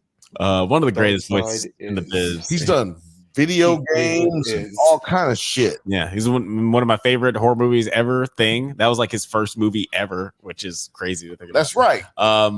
But yeah, like it's a solid cast, solid dead presidents. Yeah, Kirby. Yeah, like a solid cast, solid story. I think that it's like super funny and super engaging. Like I'm really excited to see what's gonna happen next with this story as it unfolds, because like even the same thing with Harley Quinn, though there was a lot of like silly slapdash shit that's going on. It was still like really intriguing. Like made you wonder what was going to happen with these characters, because you actually really cared about them. But guys, let us know in the comments what you thought of this premiere of Kite Man. Hell yeah. We're going to move on to our next topic. Real quick before we do, if you're looking for a good comic story with Kite Man, The War of Jokes and Riddles has him in it, and it's a really good one. He's a side character, but it's also just a really good story. Oh, okay. Well, the War of Jokes and Riddles. It's literally the Joker and the Riddler going to war. That sounds fucking awesome. And it's got KM. Did we ever get a poll going up? If not, that's cool. I was just shit. Yeah, what was the poll? Yeah, I don't remember. No, I don't remember. So that's fine, because I was gonna probably put up another one. That's all I was gonna say. That's all I wanted to know for. That's it. Talking Turd said, did you guys see the trailer for Creature Commandos? I did not. Yeah. I don't watch Creature trailers. Commandos sounds like, do they not wear underwear when they're like in combat? Oh, that's the Commando Creatures. That's on the Spice Channel. My bad. Yeah, no, I thought I seen it before. The Commando Creatures. They jam out with their clam out. Like, I know it's a real story in Marvel and it's real characters in Marvel, but every time I'm just like, okay, the Monster Squad, like that kids movie from forever ago. Yeah, Creature Commandos, I'm not gonna lie, that's one of the things I was never excited about. I'm very surprised that ended up being one of the things that they did, but you know what? Someone's gonna really like it. And, and I'll say this. Series. Oh wait, and I'll say this: I didn't care for or really like the Guardians of the Galaxy before Gunn got his hands on that. So hey, maybe he'll do it again. Yeah, I think he knows how to use that space. Yeah, he did it with the Suicide Squad. Mm-hmm. Indubitably. But guys, yeah, let us know in the comments what you think about that. Oh. I'm snapping all the shit. What was that? Oh, sorry. Yeah, that was the best grill on Earth. Oh yeah, you missed it earlier. Nine. We were admiring Emma Darcy when she showed up at the UK premiere with the grills. Oh, thanks, man. Oh shit. Okay. There's like people in the grill. Right. Yeah, it's pretty rad. There's like people praying in her teeth. Yeah, like that is, man. I'm kind of obsessed with this actress, and this episode was just more evidence toward that. Yeah, we're talking about Hot D. Oh, we're talking about Hot D. We're talking about Hot D. Yeah, we're going to Westeros. House of the Dragon. So wait, we're not talking about Star Wars. We're not talking about Star Wars today. Oh, I know it's very confusing. We're the drunk Banthas, but you know, there's no Star Wars to be talked about today. Okay. Ophelius, that's a good one. Oh, what did Ophelius say in the chat? Shit looked like something an ASAP mob member would wear. Also, yes. Also, Talking Turd asking where you can find Kite Man. It is also on the Max. Yeah, it's on Max. HBO. Yes. HBO, baby, where Warner Brothers HBO. Discovery is. And also, you know, that's where you can find old episodes of Justice League. Does it hold up? Oh, yeah. Hey, Definitely in 5 years from now, you will be able to find this on Warner Discovery. It'll probably be Warner Discovery Disney by that time. There's definitely some doesn't hold up nominees on that show. On that channel. But let's talk about House of the Dragon season 2, episode 7, The Red Sewing. At the start of this episode, Ray confronts Adam, who pledges fealty to her, as Laris pushes Orwell to accelerate Aegon's recovery. Dismayed at being removed from the small council, Alicent seeks refuge in the Kingswood to avoid court. As we see the blacks getting stronger, we're also seeing the greens getting weaker. Man, I know what you're talking about, but it still sounds weird every time. The blacks are getting stronger. What do you mean, you people? Why does this sound weird? Like something, What do that you sounds like something mean, you would you say at a rally. That's the theme song to the Jeffersons. I'm sorry, I just rewatched it last week. But what did you guys think of like this opening? Like we're seeing like as the greens are getting like very very weakened, the African Americans. No, I'm just joking. The blacks are getting African Westeroses. They're getting much stronger, and Yeah. we get this cool moment between Adam and Ray. What did you guys think of this moment specifically, and just the dynamic between the two houses? Peter, I'll let you go first. I thought it was interesting that Ray comes in all hot and bothered. Like, do you think he's like standing up to you? Like, do you think that he's trying to steal the dragon? I mean, the second we saw Sea Smoke choose him last episode, I was like, oh, awesome. Ray's got another dragon rider for her army. It really threw me that she comes in like, what are you trying to do? Who do you think what are you trying to steal from me? And I was like, I didn't get that vibe at all. And I understand we're seeing parts that she's not, but I just thought it was really interesting that her initial thought is not another person trying to steal. Well, I get kind of relate to. I mean, it made sense to me just because you run up on somebody else with the same, like, if you run up on somebody on the street and they have a gun, you got a gun, there's gonna be questions that are gonna be had. Yeah, especially if you've seen that this person, the gun that you had just burned everybody else alive, and now this person, the gun came to him. It's more like if you're. It's more like if you're on a horse with a lance and you see another dude run up, but instead of like pointing a lance at you, he's like holding here. It's like, hi. Mm-hmm. Yeah, it's like when they shoot up during a duel. Unfiltered Bachelor said in the chat, Dragon Seeds is that what Trump means when he says black jobs? Mm-hmm. Yes, this black man is taking the blacks' jobs, riding dragons. Oh, that's why he was mad.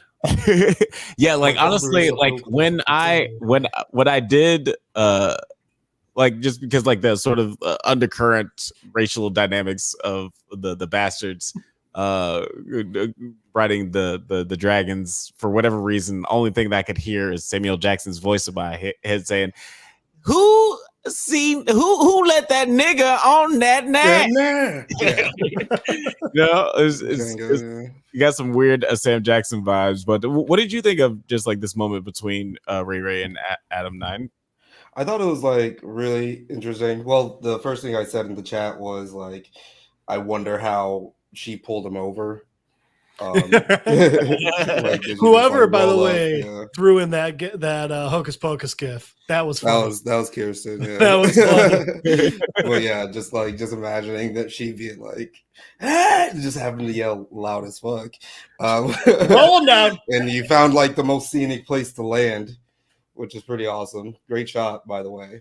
I was just like, damn, this does feel epic as hell when they were just standing there. But I also was like confused of why he wants to keep it a secret of who his dad is. Like, why are they doing that? I think he's probably still sensitive about, like, it does seem like him and his brother are both just like very sensitive and secretive about their lineage, because it's sort of always been like potentially a To have source. bastards. Yeah, it can be dangerous. It's bad to have possibly more usurpers or whatever the fuck. Right. Yeah, that makes sense. But like at the same time, yeah, your guys are like the only black people that are confirmed to have Targaryen blood. I wonder. Well, I wonder who your dad is. It might also be because his I forget their dad's name. He's the Hand now, right?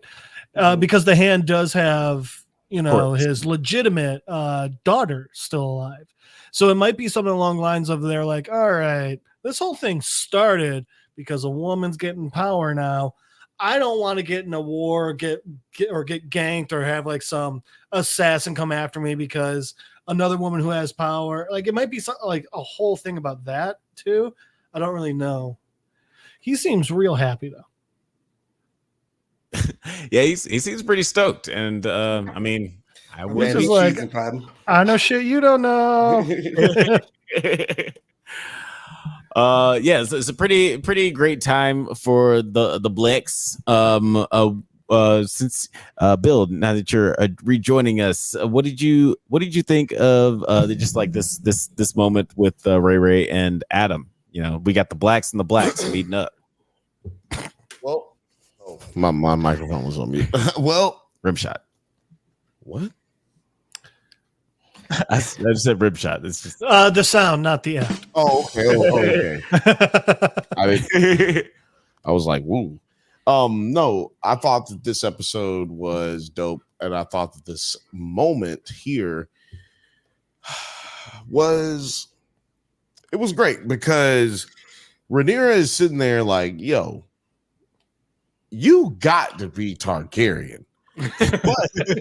but the thing is that he's not Targaryen. He's Valyrian, but he's not a Targaryen. And so how are you able to jump on this dragon and ride? Now, Rhaenyra, Rhaenys, before she passed away, she recognized Alan and was like, man, your mother must have been beautiful and all this stuff. And even when they give them normal names, someone else has to have the exact same fucking name. I mean, what the fuck? Yeah. And I just think that she is George R. Martin is terrible at names. Anyway, I think that she saw some Targaryen in him. Like certain Targaryen people have this like connection, this like majestic, magical vibe that resonates with not only other dragons, right, but with each other and other mystical creatures. Yeah. For instance, the three-eyed raven. The three-eyed raven is a Targaryen man. Like he actually was supposed to be the king. Yeah, that's right. And then Aegon, who we see the blind dude in Game of Thrones, he was also Targaryen. Also Targaryen. Like there's so many Targaryens and they have such mystical type backgrounds. It's really hard to say what's going on sometimes with them. You know what I mean? But yeah, in this moment, I think that she's thinking all of the things that I just thought. Like, yo, what? How did you get on this dragon? You must have Targaryen blood. Right. She's like, wait, what's going on? And I think there are certain points where people looking at him and they go, you look just like Corlys. And I think we're gonna get a lot more of that until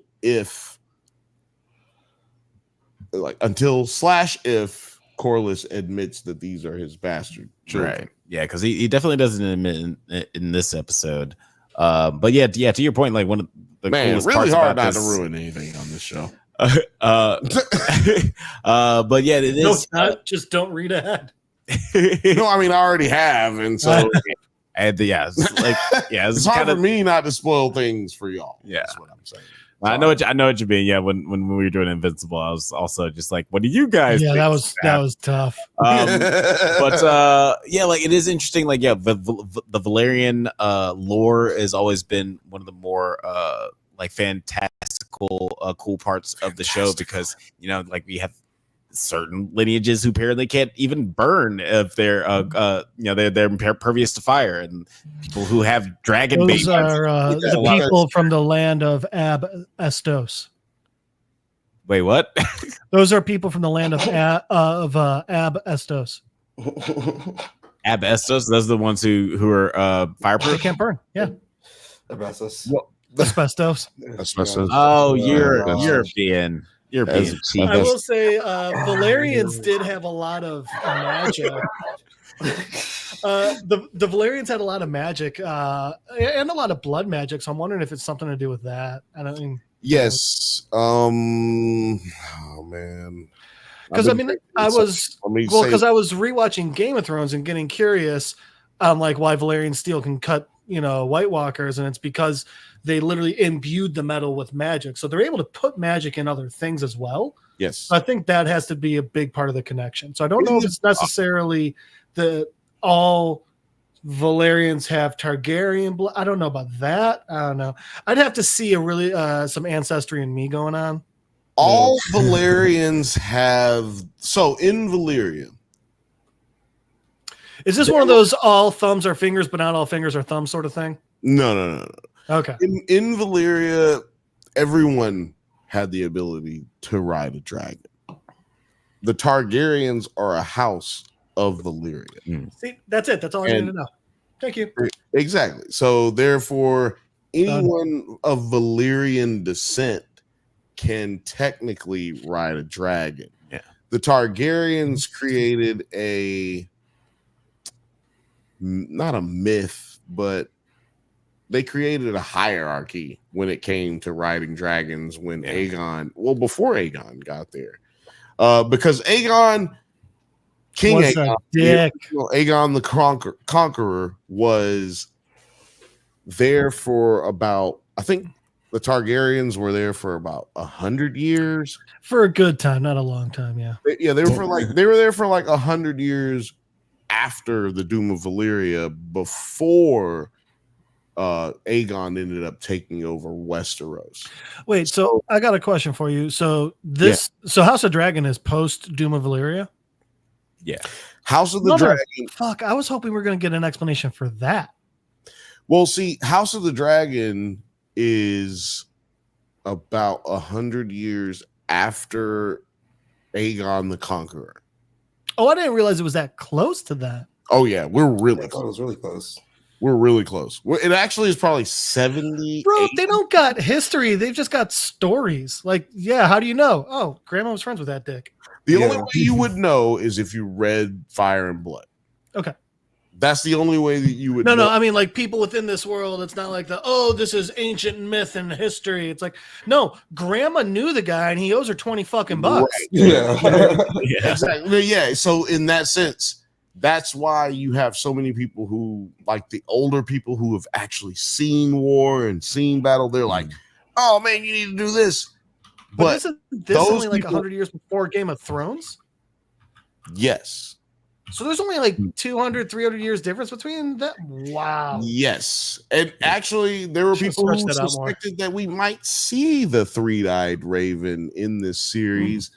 Not because... well, he lived for hundreds of years, he said. Yes, but not because he has anything to do with the Dance of the Dragons, but because of the time period we're in, and we don't know exactly how far they're going to go down the line with this. Yeah. But... Well, no, I'm gonna let you. I was gonna say I want you to continue on with what we got to go because one reason is I can't see what we're seeing because we have the notes up, but also the other reason is I'm excited to continue because I don't want to spoil nothing. But yeah, like to picking up back off of what you guys were saying about old Valyria, Mysaria tells Ray to search for Targaryen illegitimate children of Valyrian blood in King's Landing as potential dragon riders. So bastards are cool now.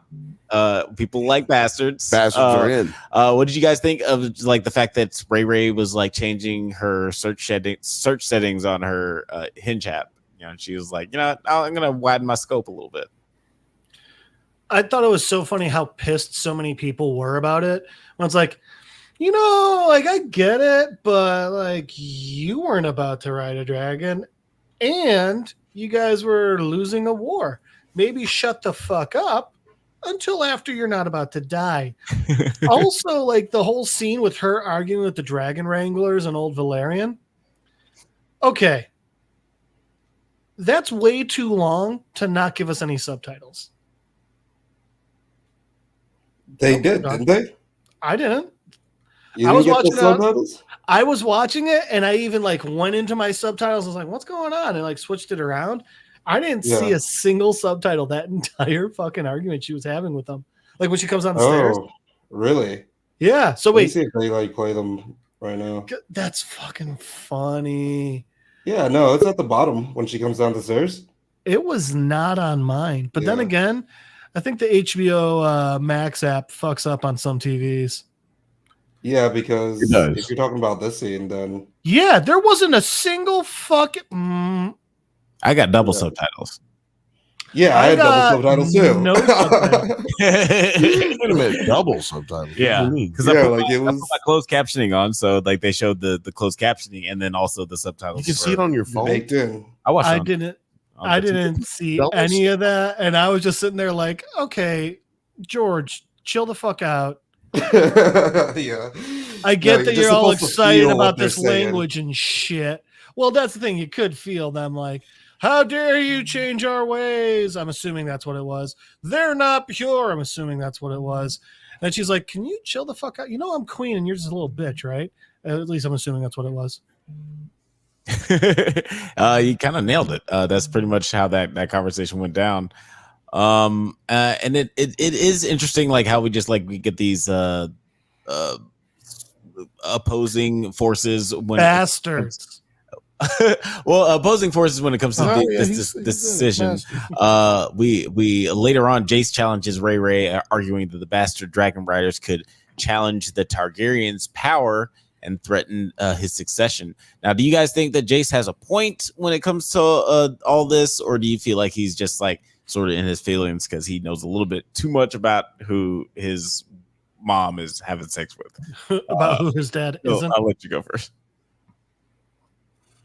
It's interesting because this isn't in the book.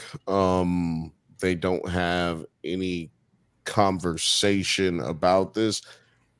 But it's also interesting because so far in this story, in the television series, we haven't had them talk about the fact that he is, first of all, he's not a bastard. Let's just first of all get that out of the way. Jace isn't? Yeah, Jace. So a bastard means you don't have a father. No, it means you were born out of. It means your mother and your father were not wed when you were born. Yeah. Okay.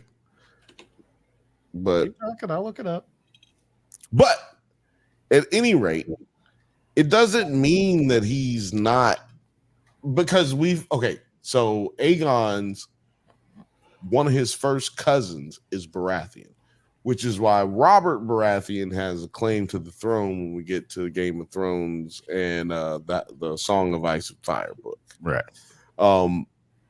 So the idea that there can't be someone of mixed blood to take the throne is kind of a stupid worry for Jace to have. You know what I'm saying? Like, right. As far as worrying about someone being able to take claim to the throne for those reasons, that's a little bit out of pocket for him to talk to his mama like that. But yeah, because she's the queen. Right. But also, another thing is, man, like, he's just scared. Mhm. because he sees, okay, your daddy told you My daddy. you were the rightful. Diddy? My daddy told your daddy told you was the rightful heir to the throne, and look what's going on right now. Like, to a certain degree, I think that he's afraid to want to even really want to have the claim to the throne, and he just lost his safety blanket, his net at the bottom, in his opinion, from his point of view. You know what I'm saying? But if they don't win this war, then they all dead. So it's like, which would you rather lean on? Would you rather lean on, hey, I could die, or would you rather lean on we all gonna die? Like, it just seems like it does seem like, you know, it's like because we forget how young Jace is. I think he's like still like 17 or something like that. Yeah. 17-year-old bitch. Oh, I'm talking about. That's a redundant statement. But Right, well I do. What you talking about? Is the Tully boy? The Tully boy, he out here. He killed the nigga in the first season. Yeah, he's not 17 yet. Yeah, so. we'll get into Oscar When he's 17, he'll be a bitch. Yeah, like it does feel like one of Jon those. Snow. Sorry, it does feel like one of those situations where you know, person is starting an argument about something else. You know, it's like I'm gonna argue with you about this thing because this is what's happening right now, but I'm really mad about all this other shit. And then he brings up the other shit. Yeah, right.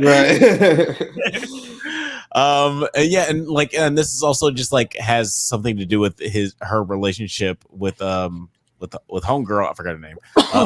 Melisandre Light. Yes, Melisandre Light. Melisandre Light. That's the white worm. Yeah. The white worm. She has. Yeah. Don't be disrespectful. Tequila Blanco. Much like like she has many names. But yeah, Nine, what did you think about just like Jace's reaction to all this, and do you feel like this is just a reaction to knowing too much about Ray Ray's? It's just like kids, am I right? You know?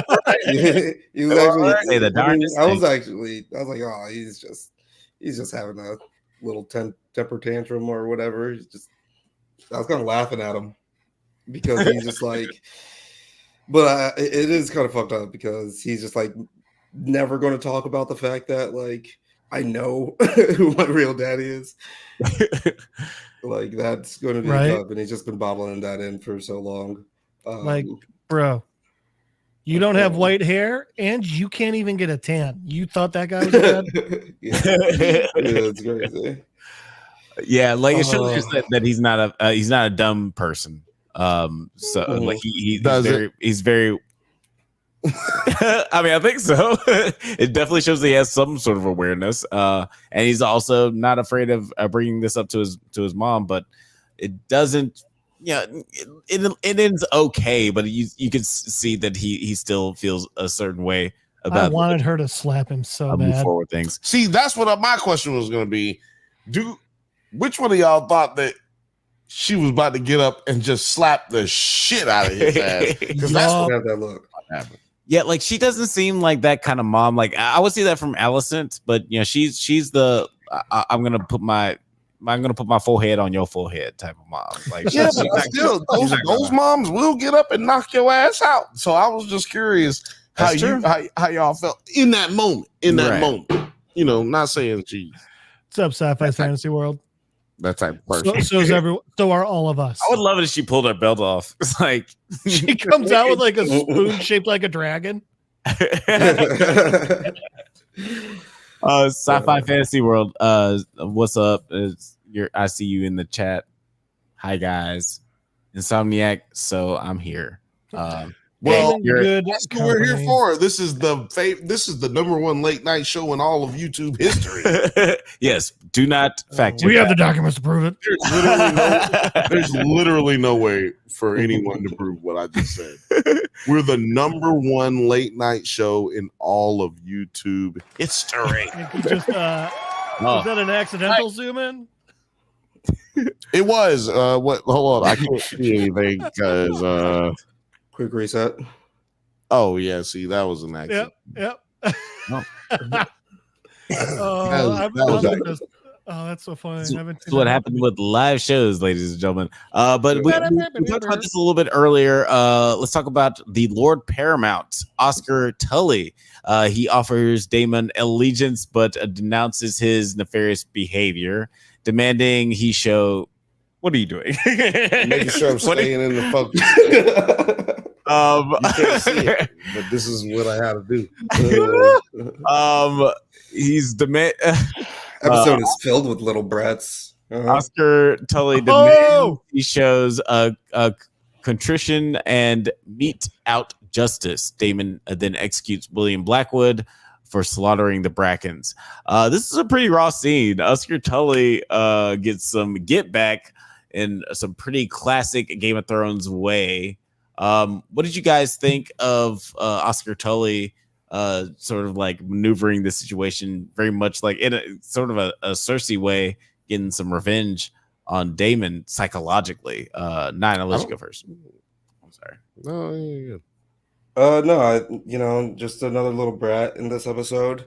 No, I think bunch of little shits. Bantha nailed it. He said Oscar has stones, and it's kind of funny because I don't know if Damon, if he wasn't like tripping balls for like this whole season, if he would still have reacted that same way, or if he's just like a bit more willing to like work with people. I don't even think like work with the people. He's just a little bit more humbled because of his experiences at Harrenhal, that he's just like able to actually like, okay, I'm going to make some like, I'm going to get bitched out right here, and I'm just going to do it because fuck it.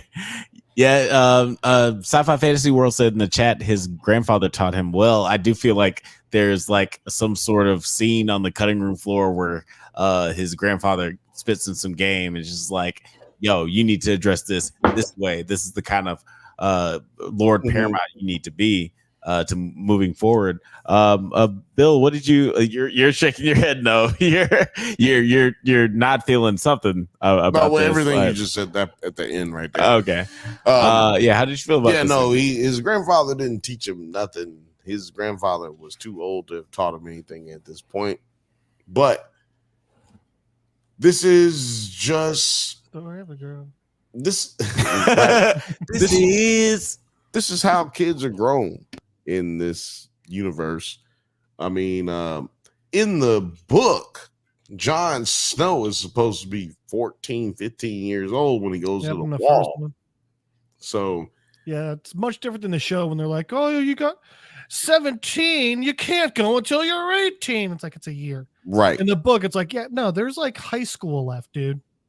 Right. No, you're going before you've passed the 4th grade, like type shit. If it's up to them, you know what I mean? Like you can go up and then it's like prom's next week though. Spring break's gonna be awesome. So I forgot what we were talking about right there, but because I got a lot to grow up fast. Oscar Big Stones Tully. Oh yeah, no, I just feel like Oscar was just doing what one would do when all you've been trained to do your entire life is be a lord of your realm. You know what I mean? Yeah. Like Arya was completely aware, like she knew every house in the entire Vale. I mean, in the entire Westeros. And she did not have any kind of chance of being like lord of her house. Yeah.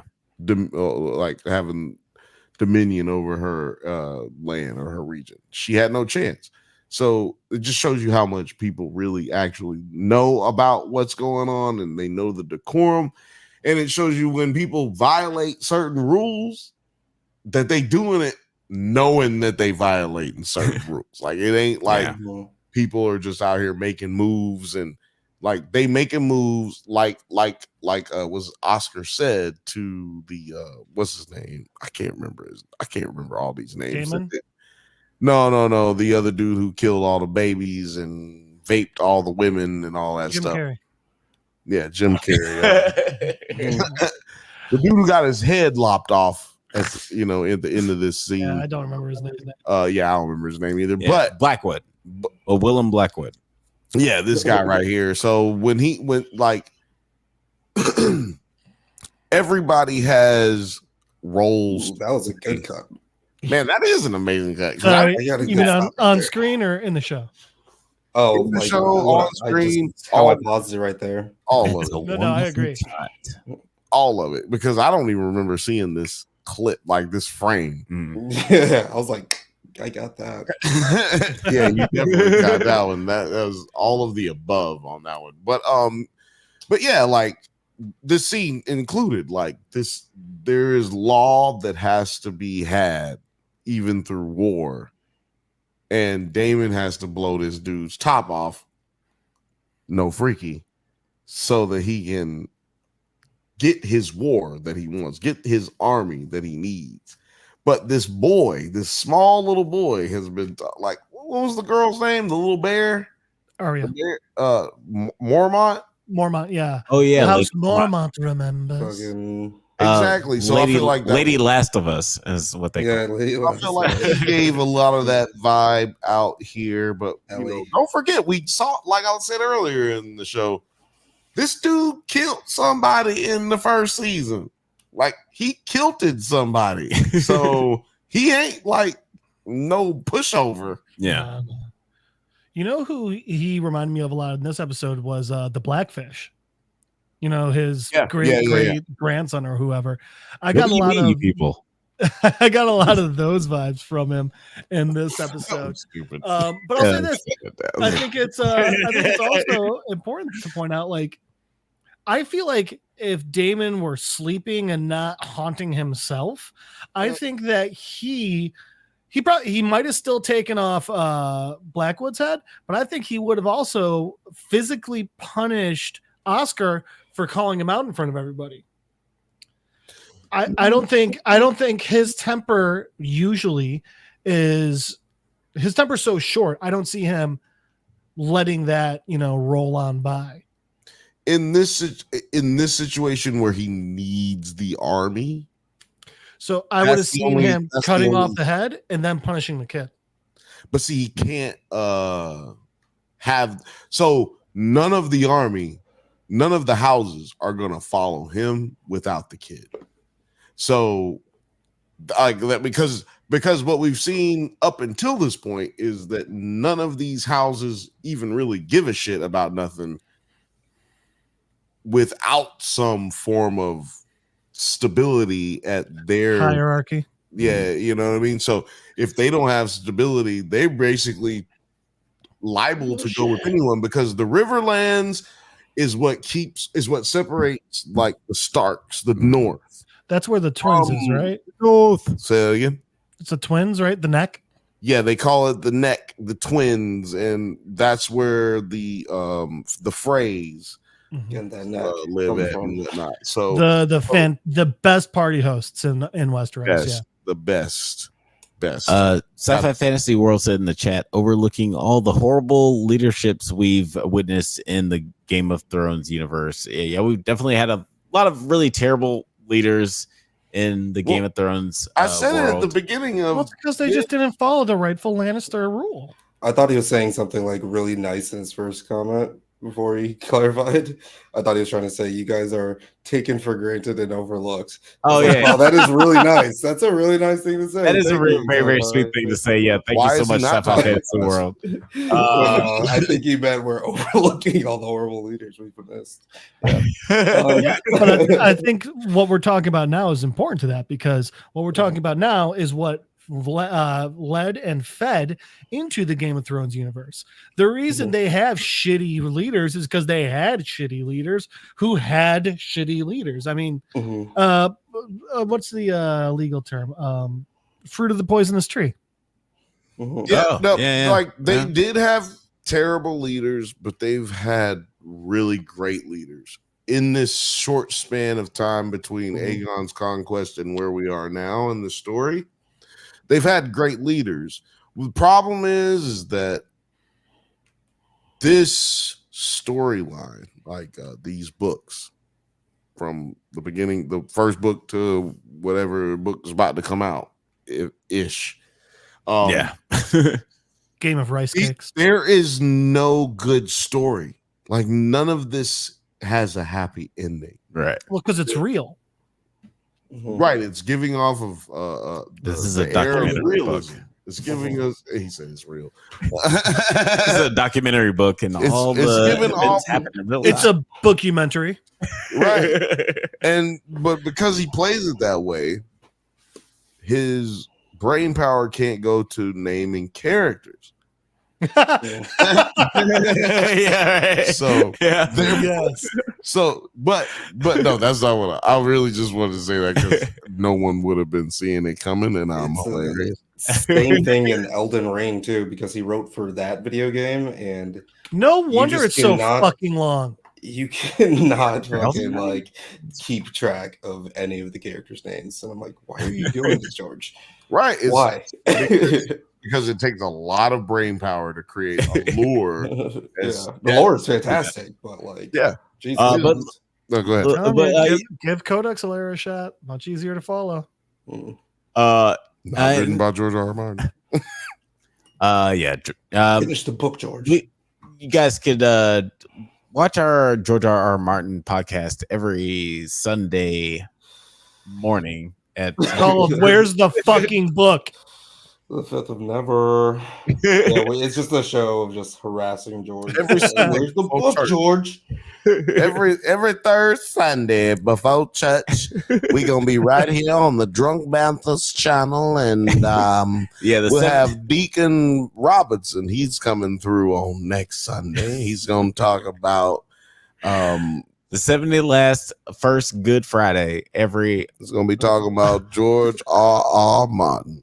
Ray and Corlys have Alinda and Aelin gather and bring all the Targaryen bastards to Dragonstone. Hugh and Ulf among You mean the them. White Worm? Yes, the White Worm. Hugh and Ulf among them. Vermore kills many dragon seeds until Hugh claims him. Meanwhile, Ulf succeeds in claiming Silverwing and flies over King's Landing, bringing out Aemon and Vhagar in pursuit. As Aemon nears Dragonstone, he quickly retreats upon seeing Ray with Syrax, Vermithor, and Silverwing. Now, this was like a pretty incredible way to end the episode. I mean, like, this looks like a fucking... Like, it looks like a fucking album cover. Like, when's the album? This is definitely a Yes album cover. A Yes album cover? Yeah. Have you seen some of their albums? Actually, yeah. I would say that. Yeah. So first of all, in the book, this is known as the sowing of the seeds. I think the name of this episode is that's the name of the show. Red sowing. What's the name of the episode? It's the name of the episode. Yeah. No, it's not the sowing of the seeds. It's the red sowing. The red sowing. Oh, the red sowing. Oh no, okay. Like many beautiful weddings they've had. Right, exactly.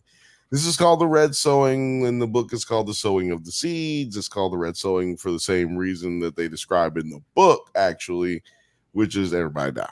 Now, in the book, it's described more so as everybody took turns, basically, dying. but that would have been such a great montage.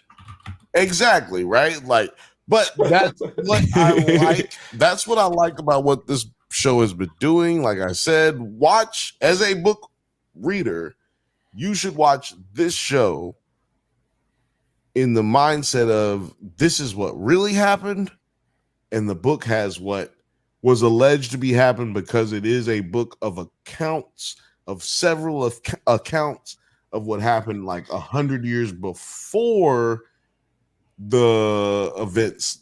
I mean, before the writing of the events that are taking place. So, with that being said, this situation was a little different, and it was a lot different than what they explained in the book. But I like how it happened.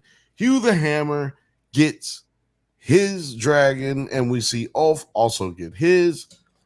I want to talk about Hugh the Hammer a little bit. Because Big Bill from Warrior, by the way, y'all sleeping on Warrior. Y'all need to watch Warrior. If y'all haven't watched Warrior, including the people on this show with us right now, y'all need to watch Warrior. I'm just telling you're not fucking doing yourself no favors. Also, I'm gonna go ahead and say it right now. We're interviewing Brett Chan from the stunt coordinator for Warrior, who is nominated for an Emmy. By the way, we also interviewed Nick Corleone and Jenny Mbuha. We're like the fucking Pokemon masters right now. We're trying to catch them all. We're trying to get all the warriors. Hey, do not make me start singing the Pokemon theme song in here. It's gonna get sexual. My son, he was like, "You know the Pokemon song?" And then I sang it. And by the time we got to the second verse, he was like singing it too, and then it was just like it was in the car, and it was just like a car of like my heart's so true. You teach me, like there's no better moment if you're with another person, right? You teach me, and I teach you. Pokemon. There's no better moment. But Big Bill. Now let's talk about people burning to death. Yeah, Big Bill, Hugo the Hammer, as he's known in the comic book. They haven't said that in the show yet. I mean, I say comic book. In the book. Tomato. He's known as Hugo the Hammer. I mean, Hugh the Hammer. Now, let me say this. In the book, we don't know much about him, his background.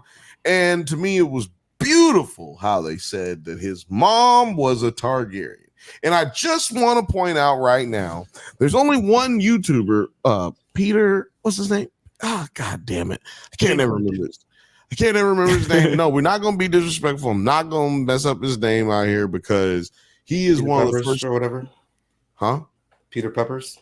Peter Peppers. That's right. Oh, Peter Peppers. And I'm the reason I'm saying during the Foundation is because he's one of the only people who've covered the things that we cover, like everything that we cover, he covers. So that's why I don't ever be disrespectful. And also, he's one of the foremost knowledgeable people about Game of Thrones. Not just like knowledge. I'm not saying that heavy spoilers and all them guys ain't knowledgeable. Yeah. But what they don't do is have enough time to really hit the pavement and really research everything. And Peter don't be first, he be right. All right. Yeah. And that's what we do right here at the Drunk Banthas podcast. We be right. Yeah. And so Hugh the Hammer tells us about his mother being Targaryen, having white hair. Now, what I've been hearing a lot of on the internet, he was saying that his mother was half Targaryen. He never said that. He never said that his mom was half anything.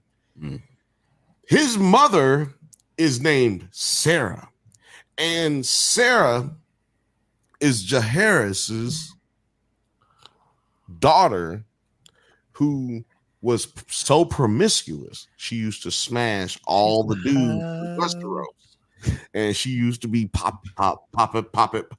Basically, what Rhaenyra they start fucking. It was gross. But what the fuck?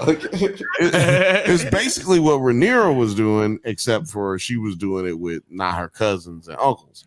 So, and them too, and also no men of the Kingsguard. So she's out here just getting it how you supposed to get it, but at the same time, you got to be a virgin if you're royalty and you haven't been betrothed to someone, right? So, Jaehaerys, he put all of her lovers in trial by combat, and they all had to kill each other, and they all died.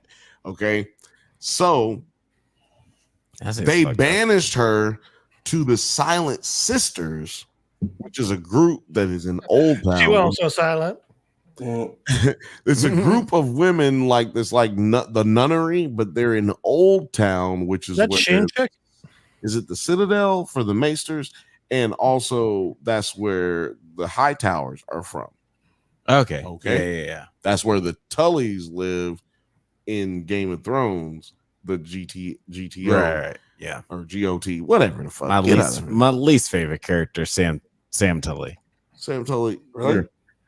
You're a hater. I fucking hate Sam. But anyway.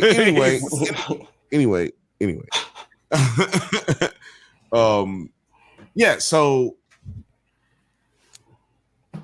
we're sowing these seeds, you know what I'm saying? Like that's what it means, like we're sowing these seeds. His mother was Sarah, who was banished, and then when she left, she escaped the Silent Sisters and became a sorostitute. Okay. Sorry for you sororities out there, but y'all got to catch this because YouTube won't let it. I went to a state school. You're fine. Yeah, she became a prostitute because she was like, if y'all gonna say I'm a hoe, then I'm gonna just be a hoe, right? Yeah, right.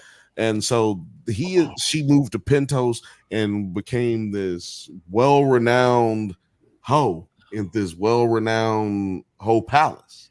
And all I'm saying is he just explained it to you. What we never find out about Hugh the Hammer in the book is his background. So what they divulged here is like Jon Snow-esque. You know, like, oh, we just found out Jon Snow's name isn't Jon. He's fucking Aegon Targaryen. Where was the NBC part? Not sponsored by we don't say those letters on this podcast. Not anymore. But yeah, to your point, you know, like I did think that it was very interesting that the like this connection with these two bastards, quote unquote, with these making these connections with these dragons, and overnight, like just pretty much instantly, these the blacks become very formidable force. The blacks. Sorry, the African Americans have become a very Westerosi, God.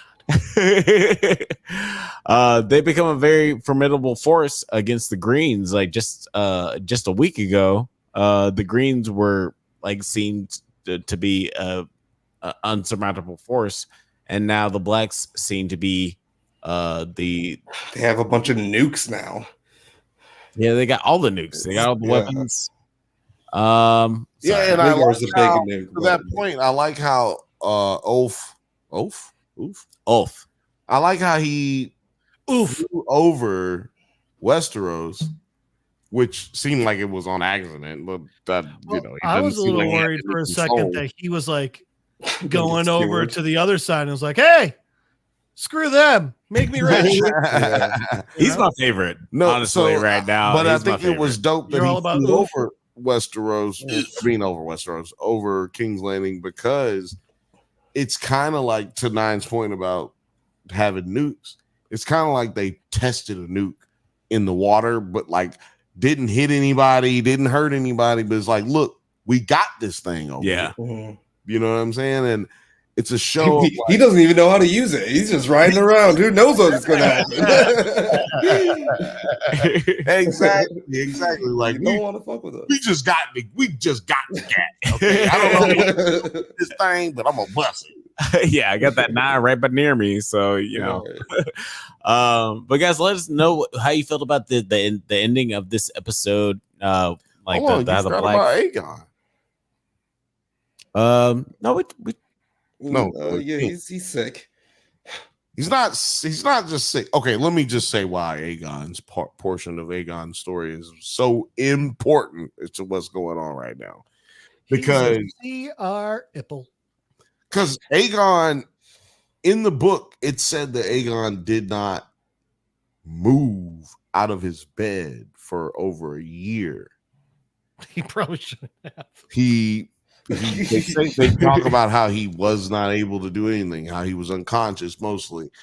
And also in a portion of the book, they talk about how Laris was like not just a master of whispers, but he controlled more than people thought and had more knowledge of things than he let people know. So it leads me to believe that, like, with my going on consensus of what's taking place or how they're doing the show, is like, this is what's happened and the book is what people speculated. Mm-hmm.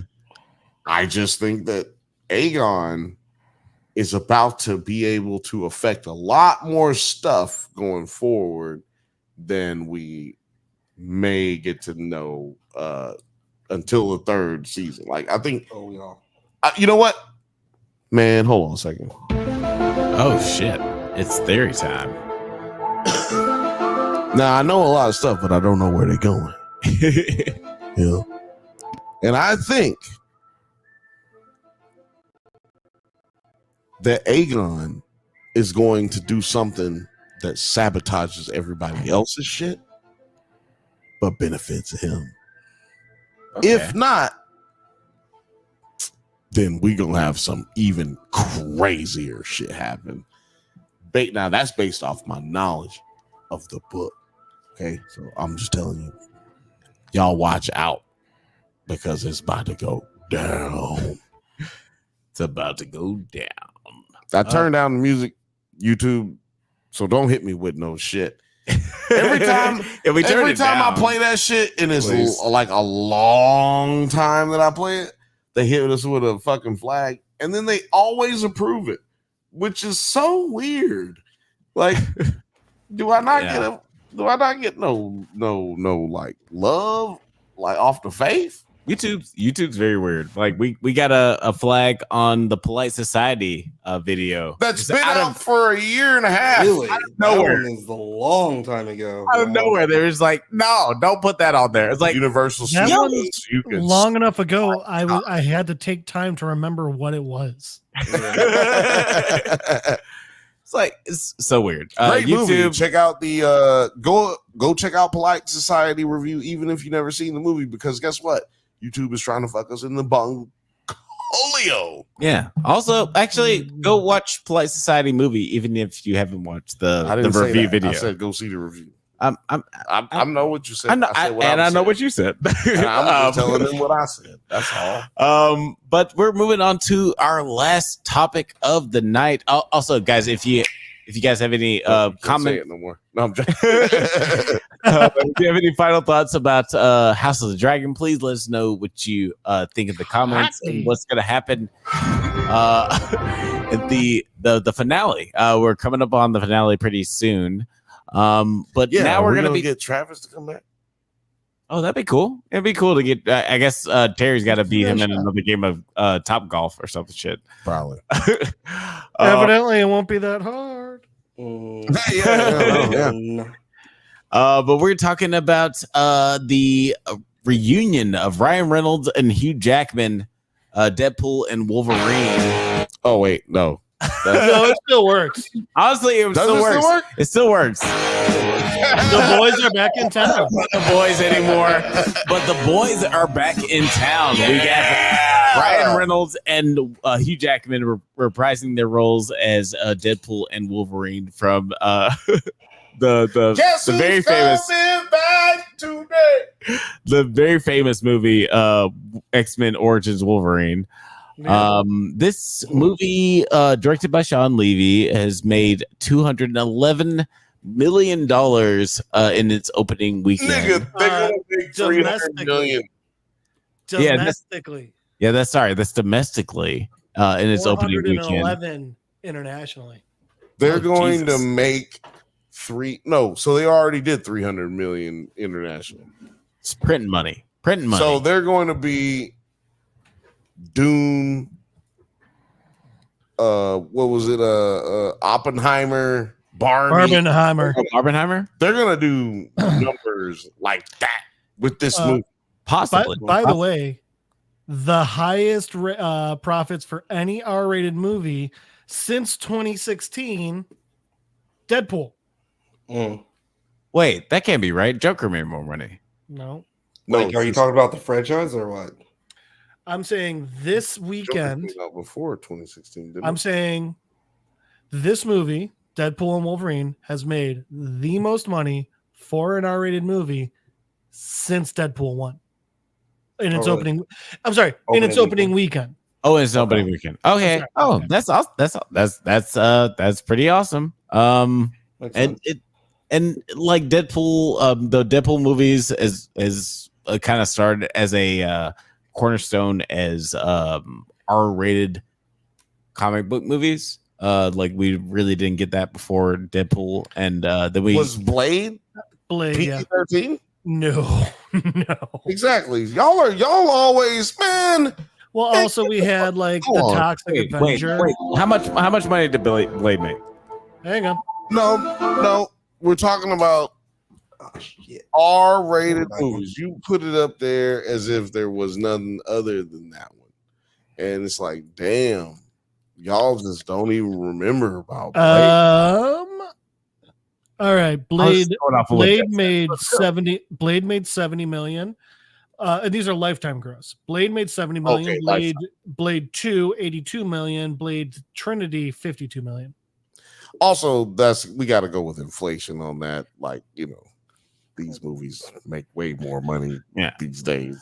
And all that shit. And guys, just in case you guys don't know, we're spoiling the fuck out of this movie. Heavy spoilers. There's no way to talk about this movie without spoiling it. So if you guys don't want to know anything about Deadpool and Wolverine, please go watch the movie, come back, and watch the rest of this discussion. Don't leave, but just stay here. Who cares? Stay here. Do whatever you want. I'm not gonna do it. Don't do it. Just don't leave this fucking podcast. In its opening weekend, like we said, and the film made 211 million at the box office. It currently has a 78% critic score and a 97% audience score. What did you guys think of this film as far as initial thoughts? Peter, I'll let you go first. I really, really enjoyed it. There are two things that I would have done differently, but I thought it was a good movie. I thought it did a very good job of honoring the legacy that is Logan while still bringing us a Wolverine movie. The one thing I'll say is, like I said, I very much enjoyed it. The two issues, but they're not even big issues, to be honest. Okay. I felt like I liked the movie. First of all, let's just get that out of the way, right? But it's not my job to like a movie. My job is to talk about the movie, right? I'm a critic. Okay. I'm supposed to criticize. Mm-hmm. And I didn't like...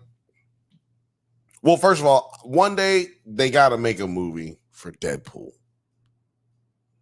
Like, the first movie was a Deadpool movie. But it was a Deadpool movie in the sense that it was an origin film. The second movie is an X-Men Deadpool movie. And then now the third movie is a X-Men Deadpool movie. And I'm like, under the belief, the mindset, the thought process, the positing, and the questioning. And over here, brother. I felt like, I felt like Macho Man Randy Savage when I was saying all this shit. This is your promo. I'm all about the questioning and the positing. I seen everything I need to know from here, brother. Yeah. No, and I just feel like people may not know how to actually write a Deadpool movie. Like I said, I loved this movie. I liked everything about this movie, but I don't think that, and this includes Ryan Reynolds, I don't think they know how to make a Deadpool movie without including some other entity that exists already within the universe of comic book characters and pulling them in. I will, which concerns me, by the way. Yeah. going forward. Initial thoughts. Also, myself, like I liked this movie a lot. I'll say like this movie a lot. That's like Your movie rating. What do you give it? It's I liked it. That's like okay. S A B C. You know, and if you were on Letterboxd, I guess that'd be like a 3.5. But I really enjoyed this movie. Like to your point, I feel like it wasn't. This isn't my favorite Deadpool movie. It's like what? Yeah, like I feel like it's not my favorite Deadpool movie because yeah, like there's certain things like I don't know. I feel like it's directed better in the first two films as far as just like establishing the character and establishing a lot of like different narrative beats as far as getting the most out of the character as possible. But I also realized that there's hey Jeff I also realized that there's a lot of things. I was hoping he was going to give you the bird again. A lot of things going on with this film that's very much like a you know, you're kind of a top like a Spy Hard meets Wayne's Brothers type of spoof. And they're happy and they're singing and they're.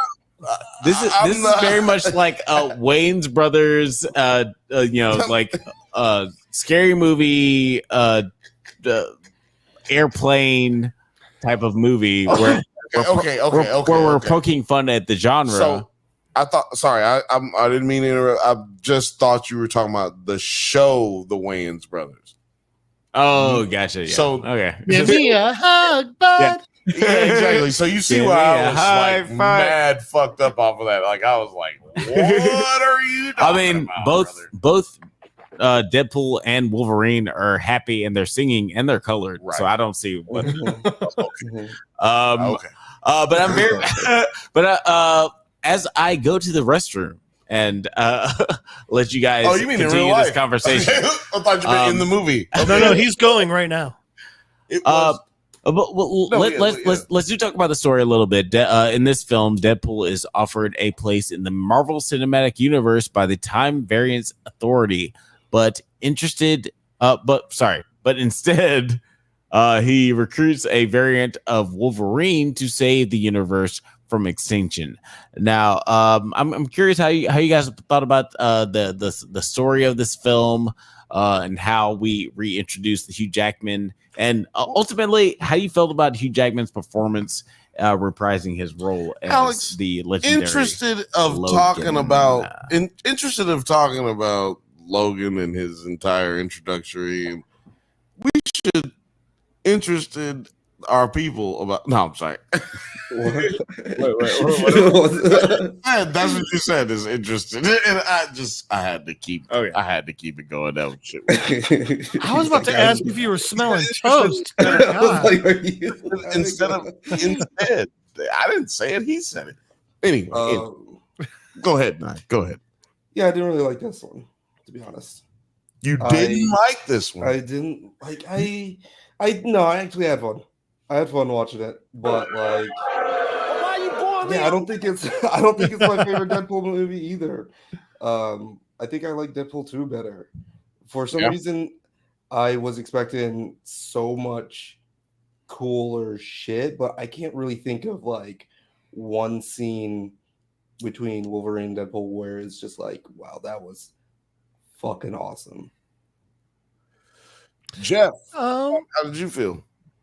So I think like the issues that I had with it were one of the big ones was actually the fight scenes. I felt like they didn't really land them as well in this one, which is upsetting because it's also so funny because we're sitting here talking about these things. They're also fucking awesome. Mm-hmm. But we're trying to reach a level that's been so high already. One thing that I thought, I think the one-on-one fights were way better than all of the group fights. Mm-hmm. Like the fight, the first fight between Deadpool and Wolverine when with the claws and the guns, That was good. Then that one. Then the one in the minivan, that was fucking great. I think that might have been my favorite fight in the entire thing. Whereas the ones like all of the others fighting over at Cassandra Nova's place was like, okay, I see what you're trying to do, but the problem is you're trying to do so much that it's kind of getting lost in the wash.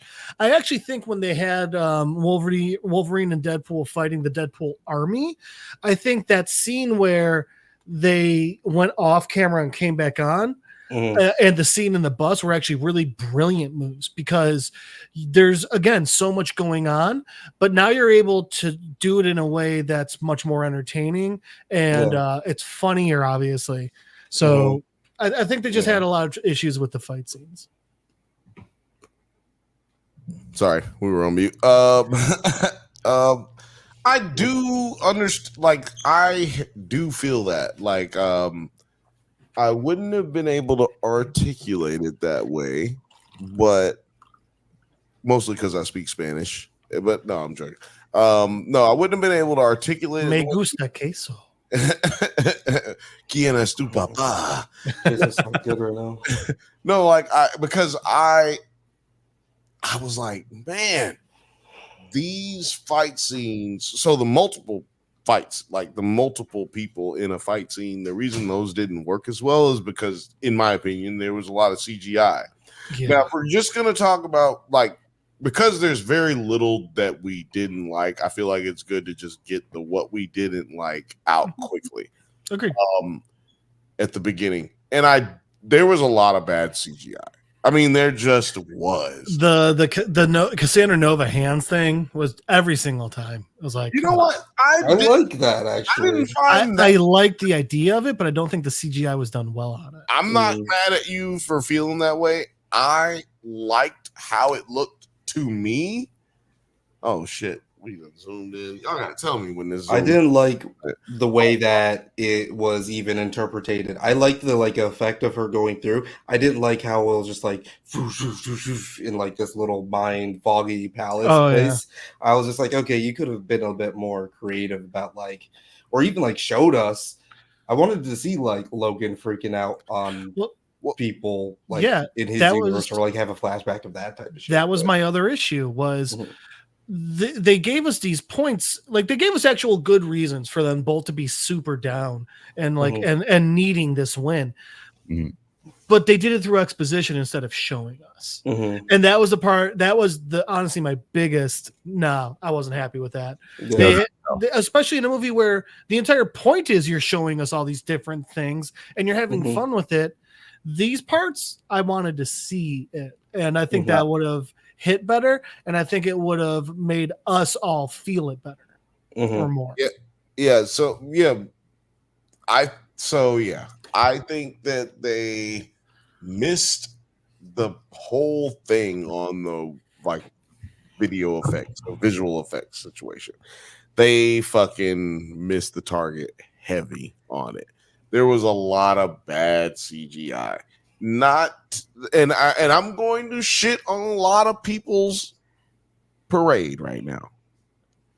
But the mask, the Wolverine mask, it just didn't look good. It was crooked AF. Yeah. And in the very beginning, I saw it in 3D and I had to confer with Alex, like, yo, I saw it in 40X 3D. I was like, Alex, was it just the 40X 3D or was it just like some blurriness in Deadpool's mask at the beginning when the smoke went over it?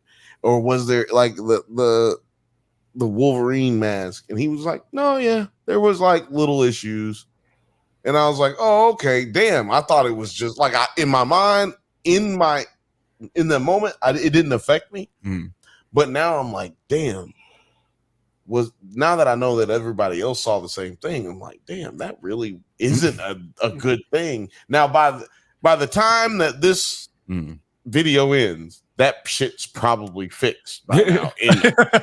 Right? Things that we're gonna see from now on. What it kind of reminded me of was like I remember years and years ago. This is probably 142 years ago when Batman Begins came out. Oh, no, it's I remember 143. 143. I remember watching that movie and loving it and just like having no notes. You know, I'm just like a kid who's just loving Batman Begins and seeing a realistic version of this I was in college. character. You like that shit And with the cotton candy?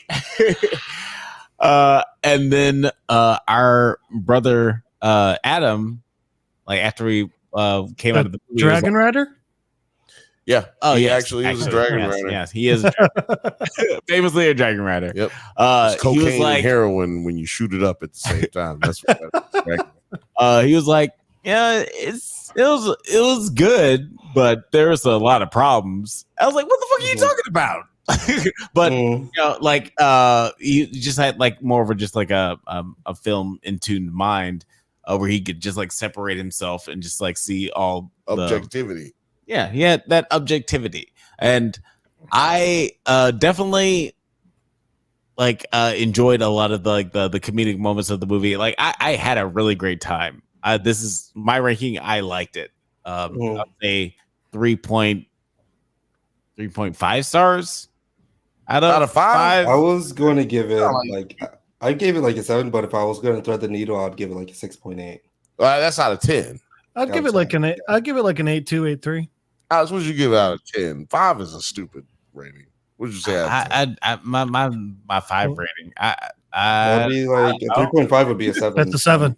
Don't Is get it 7. Okay, He gave it a solid C.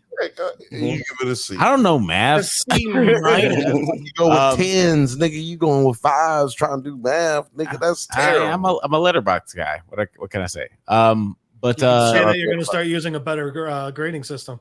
Yeah. That's what it sounds like. But yeah, like the story of this film, like apparently Deadpool is Deadpool goes in thinking he's going to be Marvel Jesus, but ends up being Marvel Apocalypse, basically. Oh no, that's where you're wrong. That's what they want him to be, I should say. That's where you're wrong. He is Marvel Jesus. The TVA tells Deadpool that his universe is ending because they have lost their anchor being in Logan. Which, by the way, every time they said it, I just thought they were saying anchor baby, and I was like, what? I personally kind of bumped up against this. I'm sorry, we're just not gonna just run over the anchor baby, and not just because it sounds bad, but anchor baby sounds like a pretty good rap name. First of all, you know what, Alex? I'm not gonna hold you. That's a fucking amazing rap, man. Let me tell you something. This ain't racist. If I was Latino, if I was just foreign, like do you if know I what an anchor baby is? Yes, Yeah. we know what an anchor baby is. Wait. Is anchor baby a real thing? I have no idea. Yeah. It's the when you're accusation that she's going to have. your wife is going to leave you, so you knock her up one last time so that she's not going to be hot enough. Oh, geez. I thought anchor baby is when you're like an immigrant. No, that's no. The original version is what Jeff just said. I almost said Peter. I don't know. It's the original version is what Jeff just said. What the Republicans use it for today in the last 7 years is when a Latin person or a person of immigration descent comes over to the United States and has a baby born in the United States. And because of our laws, if you were born in the United States, you are a citizen. This keeps parents in the United States, even though they may be illegal. So This is an anchor baby. It anchors you down into the United States, into the version I heard was funny. Okay. Well, yes, I'll be version that you had is funnier. God bless. Nice white people. I'll be putting out my God bless good white people. Thanks, the league. I'll be putting out my press release next week of my apology. Now, the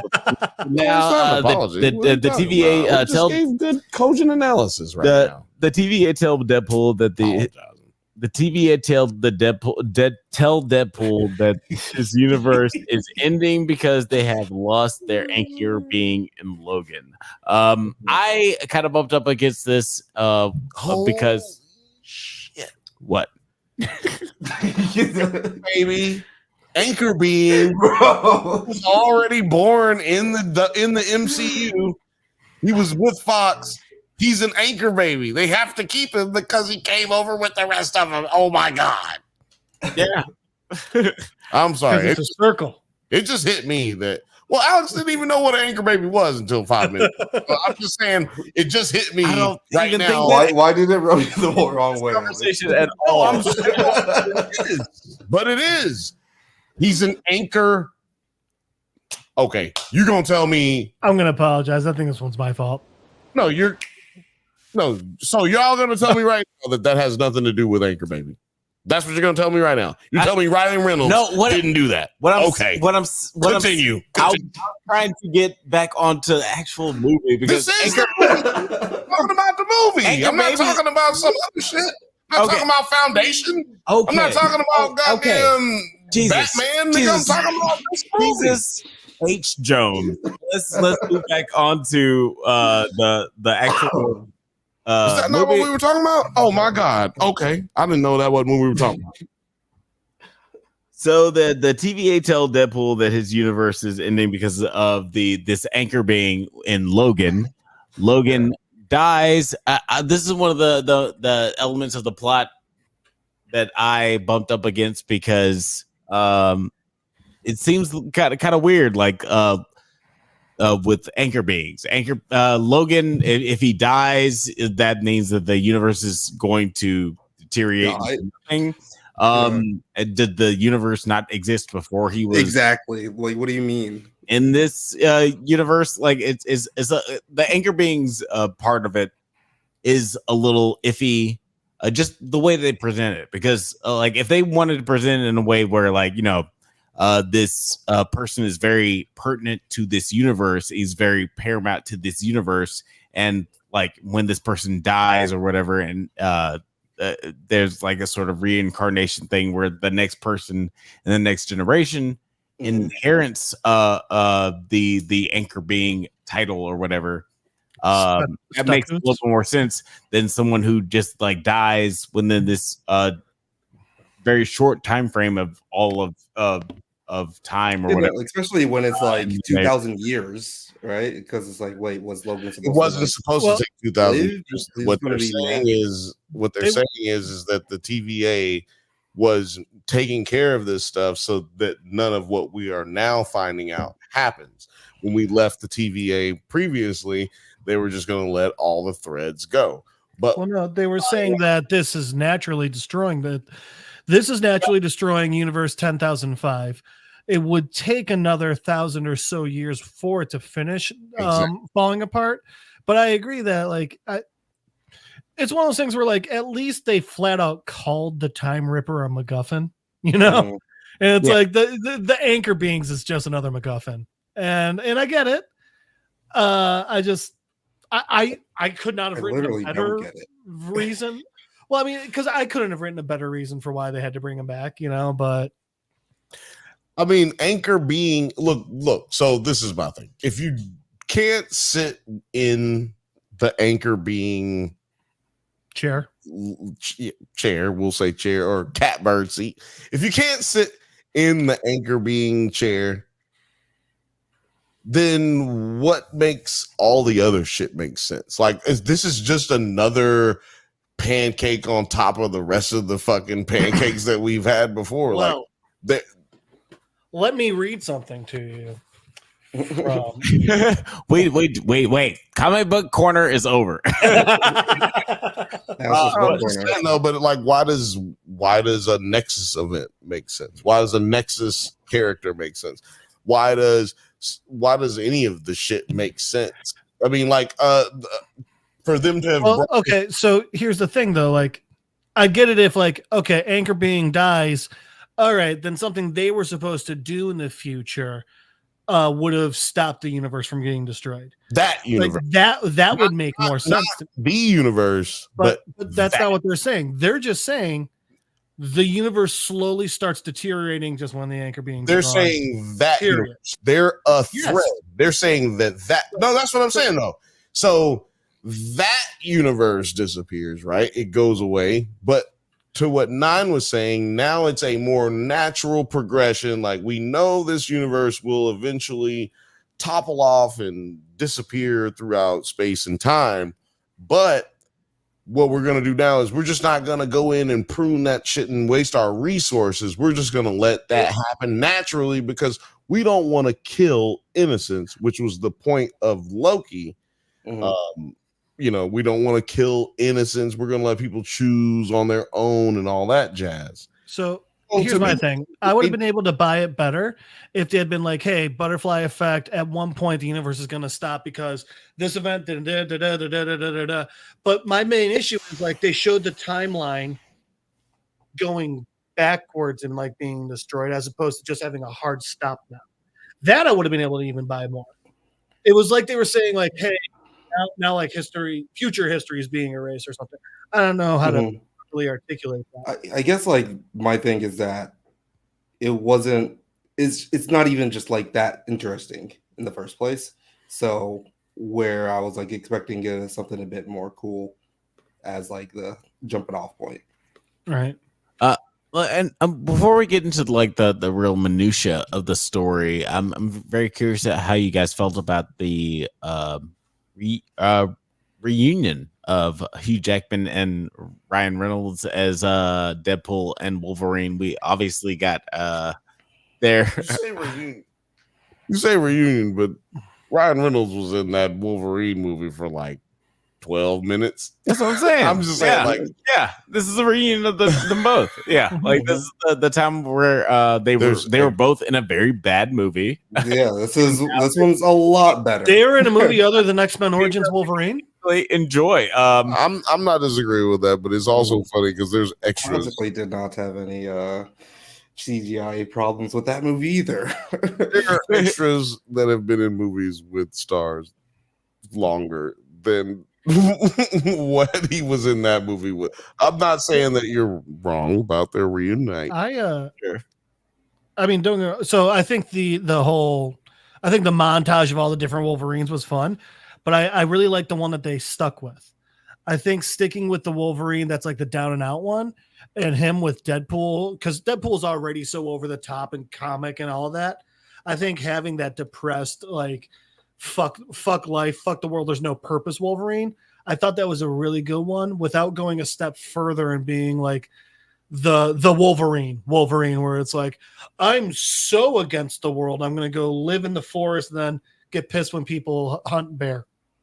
You know what? I did like the idea of using a version of Wolverine who's in this state of mind, kind of similar to the Wolverine that we had in Logan, but I did bump up against the I don't know, like the you wished it was the cavalry, and I get that.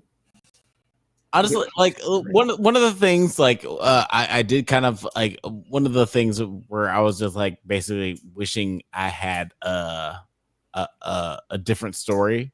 I kind of wish they had his backstory be the old man Logan story, where he was tricked into accidentally killing all of the X-Men, and because they didn't do it in Logan, I was kind of hoping that they would do it in this movie, and it was kind of weird that his backstory was that he just wasn't home one time. Yeah, that's what I was like saying. X-Men got killed by humans.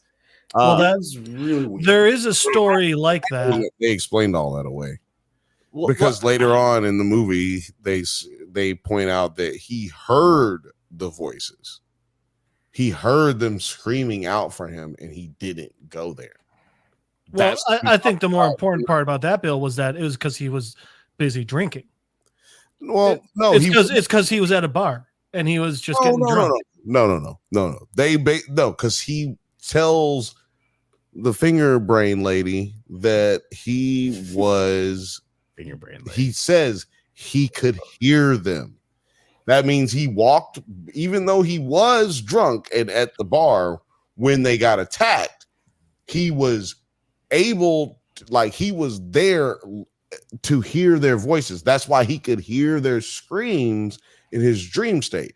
You can't have a dream about something that happened if you weren't there when it happened. So I mean, I took that more as like Gene or someone psychically was like, "Hey, help." yeah, no, I mean, I feel that, but I just feel like it was. I see where you would have gotten that, but I just feel like it was. He was telling. That's the reason he was crying when he was telling her, like, yeah, you know what? He's crying because he's a bitch. Well, no, she said you can hear them, and he said, I just walked away. So I feel like it's not just that they died. Yes, what you're saying, oh man, that they just died, and like, okay, well, they died because you weren't there. That ain't like your fault. But they added the stakes to it. They added the despair to it because he was actually there. He just decided not to act on it, and which makes him the worst Wolverine. Because other than what they've said before, that didn't really make him the worst Wolverine until that moment.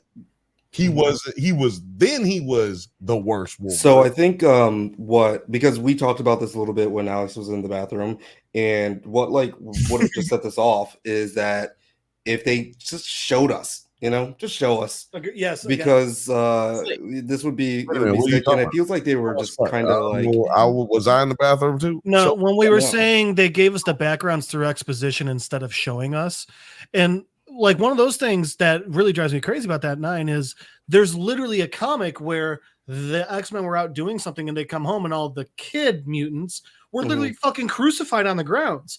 There's a scene of Logan pulling Jubilee off the cross. They already had it. They could have shown it to us. And I feel like they were kind of afraid of they were holding back on that R rating a little bit. Yeah, they were being careful. The stakes of it were just a little bit it felt just like they could have almost told this exact story just in the PG-13, where it could have been just a lot more hardcore. Yeah, they could have just taken out some of the fucks and some of the blood and some of the anal conversations and also the sexual tongue talk. I mean, you have to take a lot more out to get to PG-13. One of the most interesting things about just the X-Men lore, especially when it comes to a cinematic universe, is we have these very polarizing films with Deadpool and Logan. Deadpool is a R-rated X-Men movie. Logan is an R-rated X-Men movie. They're very, very different as far as the themes that they decide to. All rated R movies aren't the same. Yeah. Yes. All rated R movies are not the same, especially when we're dealing with this fantastical lore. This is basically Showgirls, so I'm gonna have to disagree.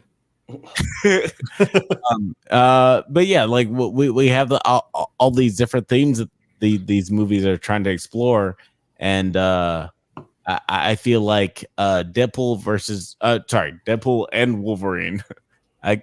In my mind, I keep saying Deadpool. I know. Yeah. Wolverine. Yep. Just say Deadpool. They fight a lot in this movie. They do. Well, if you're gonna name the movie, just say Deadpool, and then if you're gonna talk about them both, then say both of them. Yes, Deadpool 3. Let's talk about the performances in this movie. How did you guys feel about Hugh Jackman reprising his role as Wolverine? Do you feel like this is his best performance as Wolverine? How would you rank it a 9?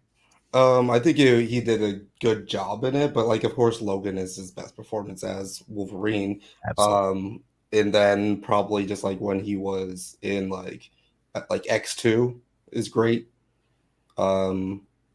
Actually X-Men Days of Future Past is up there for a really good performance by Hugh Jackman. But I think it still works just because this one is it's a different Wolverine. It's supposed to be so much different than Yeah, he could be taken a little bit less seriously. What? Sorry, See, that's Perfect timing. That's why. Look, and I had him muted, and I was gonna. You don't have to talk about it. I don't have to, You don't have but to. I did. God damn it. Jeff, what did you think about Hugh Jackman's performance? Also, his new nickname is Huge Jacked Man. I hate that more than may your ninth chip and shatter. Yeah, no, that was. This is what I have to deal with, ladies and So gentlemen. I loved it. No. I thought he did a very, very good job. I thought that Hugh knocked it out of the park. I agree with 9. Logan's still his best, but I would have to really watch all of my top Wolverine performances like in a day to decide, because this one's at least top. If we take out Logan, this is top 3 for me. And honestly, I'd have to like I said, I'd have to rewatch. I agree with you on Days of Future Past, and out of the original 3X2, but I could see this even being top 1 after Logan for me. I thought it was, again, I just thought it was a great role. I thought Hugh played it wonderfully, and I liked seeing a different type of Wolverine, you know? Yeah, I liked seeing a Wolverine who is depressed, but also Celebrities, they're like me. I like seeing one that's depressed, but I also like seeing one that was yellow. A yellow suit Wolverine. I mean, with all he's drinking, that jaundice was pretty bad. We haven't talked about that though. We haven't talked about the suit. Not at all. Yeah, the Deadpool movies have been very committed to staying true to the comic book lore as far as like the aesthetic goes, and that's because they're Canadian. Which, if I could say, I think they did even better in the montage. We saw multiple comic accurate montage is great. Yes, montage is great. Yeah, like what did combine that together? Go ahead. No, See you do it. I'm curious. Yeah, like what was your favorite alternate Wolverine? Are we including Cavalrine? Cavalrine? Yeah. That's what they're calling the Henry Cavill one. Oh, yes, absolutely. Okay. Peter, what's your favorite Wolverine? I mean, the Cavalrine was really fun and really funny, especially with the way with the dialogue. We'll treat you so much better than they did down the street. That was great. But outside of that, I'd say the Weapon X Wolverine. Weapon X Wolverine. Yeah. Oh, the Age of Apocalypse. Thank you. Yeah. Yes. That one was awesome. My favorite one was the Uncanny X-Men Wolverine, where he was on the X cross. Dude, exactly like that comic book cover too. Exactly like the comic book cover. That's what it was. I loved how Deadpool was like, "You seem like you're going through some shit right now." I'm gonna head out. Yeah, but he didn't even. What was great about that is he didn't cut him down. That was what was the great part about it. If he left, he was on a time schedule.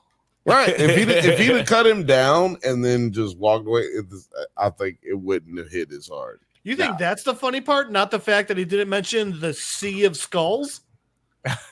No, because he was just throwing the skulls like he was like, like the fact that he didn't cut him down and then he left him. That is what's funny, because he's just like, oh, you're in between some things right now. You're going through some shit right now. I'm gonna leave. I'm gonna come back. Yeah. If you went back in time and you saw Jesus and you had all kinds of technology and swords and guns and you just didn't cut him and the other people around him down, I mean, would you be able to just live with yourself? It was like, shit, I just came back.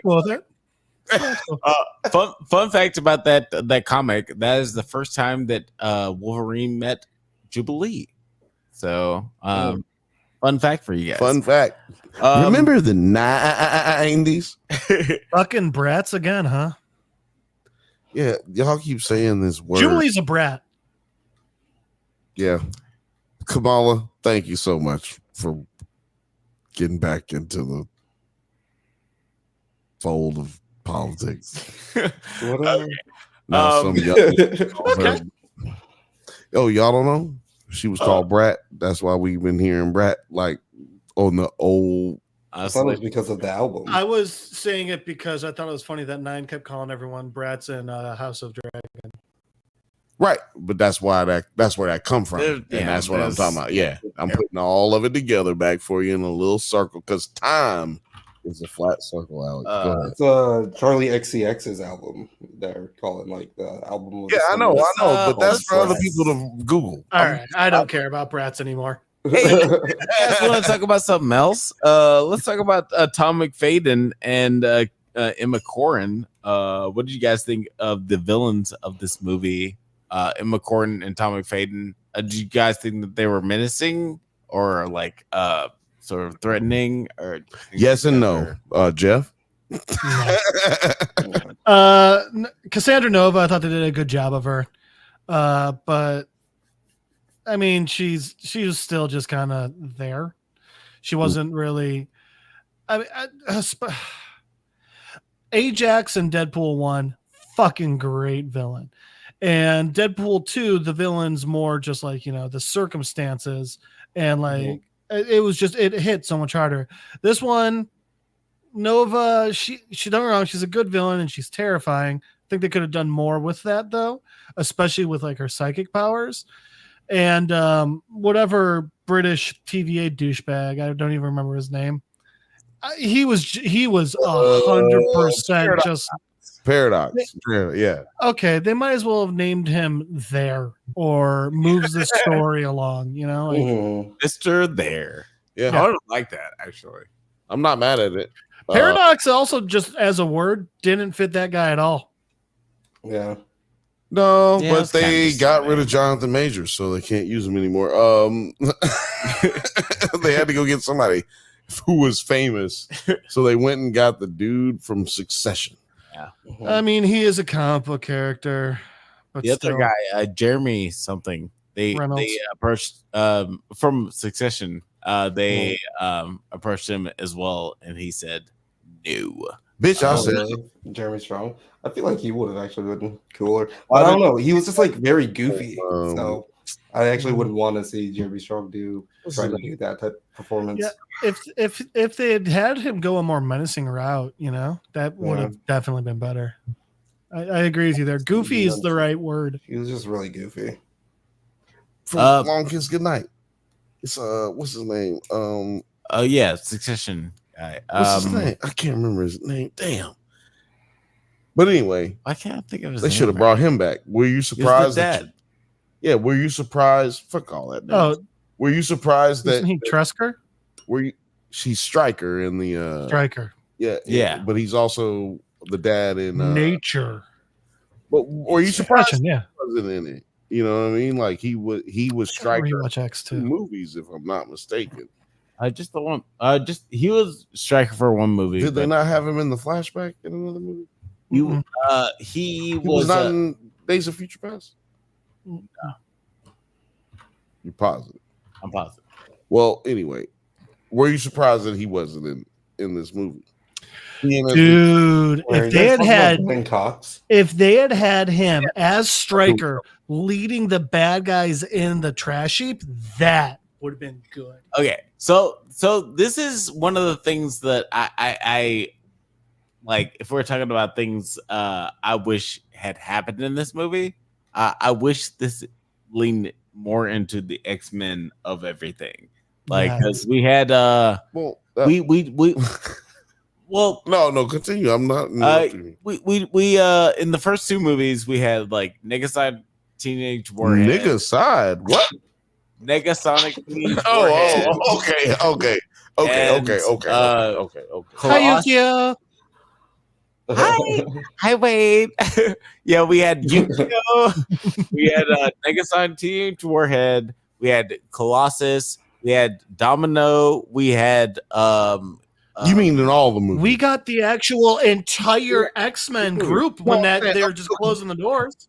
No, I just want to make because I thought you were just talking about this movie. And okay. In the first two Deadpool movies, we had like all these X-Men characters and also Cable. Okay, Josh nigga, Brolin. don't name all of them. Okay, we know. Okay, we got you. Yeah, like we had Josh Brolin and Cable, and he said, I'm going to stick around for a while. And he's just not hanging out. And then in this movie, he got killed in Doom. You know, I'm joking.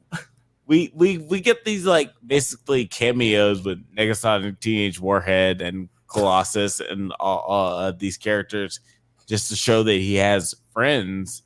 But man, I cannot understand why he didn't bring these X-Men on his adventure across the multiverse. I wasn't even looking at it that way. That would. You mean Deadpool when you say him? Yeah, Deadpool. Yeah, Deadpool, the main character of this. I got you. Yeah, the main character of this movie. Like, I feel like it would have been so cool, especially since we established Colossus and Negasonic Teenage Warhead as like these side characters in the first two movies, and also Domino. I don't know where it's right. She went with the budget, nigga. I mean, Chris Evans was in this movie. And that's where the budget went. Spoiler. That's why they had so many B How in this movie because I wish they would have helped out at the end with the other Deadpools, since he lost his like A team and then like he brings in the B team when they're back in his universe, right? Well, yeah, we also could have had more of the X-Men in the trash heap. I mean, what if instead of Elektra and Blade, we got Gambit in X-23, but what if instead of Elektra and Blade, we have Halle Berry, or we have Jace, what's his face? James. I mean, the budget is definitely not infinite. You're telling me, yeah, but I mean, you could still get some of the other X-Men back for just a little bit for the same. Alex, I agree with you very much. I think it would have been made a lot more sense if instead of like, hey, let's just grab the Marvel universe, if they were really grabbing the X-Men. That's something I would have enjoyed. But I understand where y'all are coming from, and I understand that kind of grievance, but that's not what this movie was trying to do. This movie wasn't going forward. They were ending the past. They were taking all of the Fox properties and saying, hey, this is it. Did they play Green Day's Unpredictable? Do you mean Good Riddance? Yeah. Good Riddance. Good Riddance. Yeah. Did they play that shit? It's the credit. It's at the end credits. That's right. Yeah. Right. They By the way, the whole movie. They should have played the movie because that's what everybody's moment was. Low-key, one of my the music for this movie was one of my favorite parts of it. Them going on a road trip to Avril. Exactly. Like it's so funny because that's my least favorite parts of the movie. Alex hates when music is used in. I'm gonna enjoy slapping you in the face when I meet you. He hated everything about the music drops in Lovecraft Country. But, Alex, it's a damn cold night. I love that song. This is even it does not belong in this movie. This is even more perfectly because this is a Deadpool movie, and Deadpool is you could put any song in there, and because Deadpool is Deadpool. Yeah, I mean, I can't talk too much about this movie because I'm gonna be making my own video reviewing this film. So I'm not gonna talk too much about it. But Alex, were you about to press the button? Alex, take me by the hand. Oh, take me somewhere new. Exactly. I don't know who you are. Oh, but we just become best friends. I'm not gonna lie. Both times I saw this movie, I drove home, windows down, blasting and screaming that song. It was awesome. Amazing. Man, I really like this song. And I really like this movie.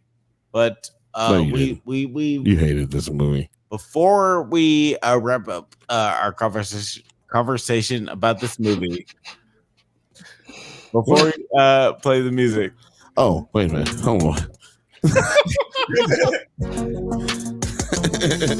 No, sorry. We do have an annual Why oh you my touching me? God. Like I didn't even I'm trying to eat. I'm just touching people because touch me. I'm I sorry. realize I feel that like they're Bill Maher laughing now. at how drunk I am right now. If you hadn't tried to touch me, then nobody would have known. It makes me so conscious, and I'm just It's touching, fine. It's fine. I'm touching It's fine. things. It's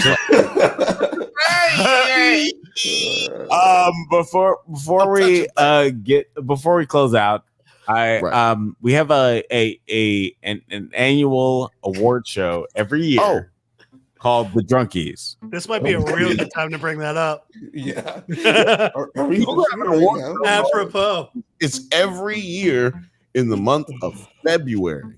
And so we have an annual award show where we support all of our sci-fi and fantasy movies and TV shows, and we have a category called Best Cameos. And if you could choose one cameo from this movie, Nite, which one would you choose? See, that's why the music is good. This is like Channing Tatum for sure. Wait, what? You said Henry Cavill? He said Channing Tatum. Channing Tatum? Channing Tatum as Gambit. Because like people were like wanting that to happen for so long, and I just thought like it was just like hilarious seeing him in it like after all these years, because he probably would have been like a lot better suited for like, you know, literally like 15 years ago. But it's been never suited for it, which is why it never happened. And then it was and then I just thought like it was just hilarious that like no one could fucking understand him. Right? That was hilarious. I'm glad that they had Who's your dialect coach? I'm glad that they had him for every reason that you mentioned, Nine, because he proved he would have been a terrible Gambit in this movie. So I'm so glad that he finally got a chance to show y'all that he would have been terrible. Peter, just get somebody who's from all right. Best non-Deadpool cameo. I'm also going Channing Tatum because also I had a lot of fun with it, but also like they showed just how much of a badass Gambit really is. My favorite Deadpool cameo, Nathan Fillion as Headpool. Nathan Fillion as Headpool was a great cameo, but we only accept one answer for the movie. No. But he said no. Bill, what is your nominee? Channing Tatum would have been great. He would have been my nominee if he hadn't been terrible. But like his action scenes, hold on, I'm saying his action scenes, like what Gambit was able to do, his power set and everything, greatly displayed. You know what I'm saying? They pulled that all the way off. It's everything that that everybody's always complained about him in the cartoons. And then it's, you know, everything everybody wanted out of the movies. Right. Now, with that being said, the name's Gambit. Remember it. With that being said, the best fucking cameo was Wesley Snipes. The line, I'm Blade, I'm the only Blade, ain't never gonna be no other Blade. And then the Deadpool looks into the camera like, no, better than that was Deadpool. You didn't like me the first time either. Exactly. Because for y'all who don't know, Ryan Reynolds was and Wesley Snipes did not get along. Actually, it was more so Ryan Reynolds was hated by Wesley Snipes. Not because Wesley Snipes hated Ryan Reynolds. It was because, which Ryan Reynolds later would find out, the studio was trying to make the movie about him and Jessica Biel more than they were trying to make it about Blade. Right. And they succeeded. why it's considered the worst Blade movie, and Ryan Reynolds considers himself to be a part of making the worst Blade movie. So, it's a back and forth, to make light of a situation that was a very serious situation at the time when Snipes acted like a child, though. He didn't. He would only talk to them by handing them notes he wrote on sticky notes. And the final scene, that horrible CGI eye open, is because he just refused to do it. Yeah, that's his job. The reason he did all that is because he literally started the franchise. He's literally the franchise. They don't do that with Tom Cruise's, and also they were literally making the movie called Blade 3 about two other people who were not his same color and also have nothing to do with Blade. They also didn't have anything to do with the comics. They just were people. Whoa. No. Hannibal was actually introduced in the Marvel Vampire comics before Blade. Who, Ryan Reynolds? Yeah, his character. All I know is that the show Blade's better. I agree there. The movie's called Blade. If you had a movie called Superman, it wouldn't have Batman predominantly in it and talking predominantly. I agree with you there. But we're Alex, you gotta give us your cameo. Yeah, no, all I'm saying is that was the only reason that they had problems, which is why I'm saying they clearly didn't have problems with each other. It was problems with the movie. And because look, I was actually talking with Blake about that last night, because I was like, how did they get Wesley into this? It was because Ryan called him personally and showed him the script, and Wesley was like, yeah, this script, that makes more sense, but like how comedic that Blade script did not. Yeah, it's because that's what I'm saying. The studios try to divide certain people because they're trying to do racist shit that then makes it to where one person is pit against the other, and then they put out false narratives in the media. Who's your MV? MV cameo. MV, yeah, there. That's what I was trying to think of, something like MV cameo. If you say Hugh Jackman, you're such a sellout. You have a question without an answer? This is your question. You have a question without an answer? That was like 45 minutes ago when I asked this question. It was 45 minutes ago. Yeah, I don't have any MV cameos. I don't have any MV cameos. The Russian. I got it for you, buddy. Yeah, Dogpool. By the way, Dogpool, that dog was voted the ugliest dog in the UK. First of all, yeah, that dog is the ugliest thing I've ever seen in my life. None of it was CGI. That tongue was real. Yeah, no, yeah. All of it real disgusting.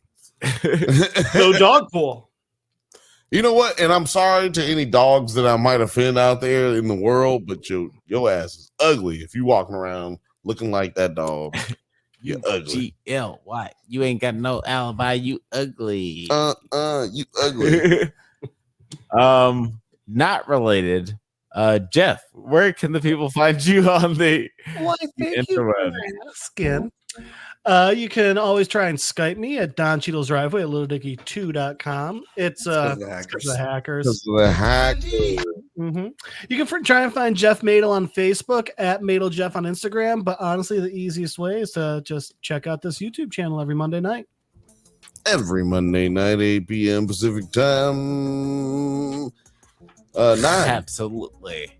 That Pool Classic, nice. Where might the people be able to find? You can find me at 9NerdYards on YouTube, and also 9NerdYards on Instagram, TikTok, Twitter, all of the places where people like to talk shit. And also, if you want to talk more shit, you can find us on Discord, the 9NerdYards Discord. You can find that on the page somewhere. But come join. It's a good time. Come on and join. Absolutely. Hit the "you can find me" button again. What are you doing? You changing to something else? Hit it one more time. Hit me. I don't know what the button is. Look at the button. Now, that's what I'm talking about. You can find me, goddammit. You can find me on the Bantha Bun Show every Thursday, 7 p.m. Pacific time. And we're now monetized, like I said before last week. And we also got our membership open, super chats, all of that on Nerds at Night. And well, actually, it's just on right now. But you can we're about to make it members on Nerds at Night.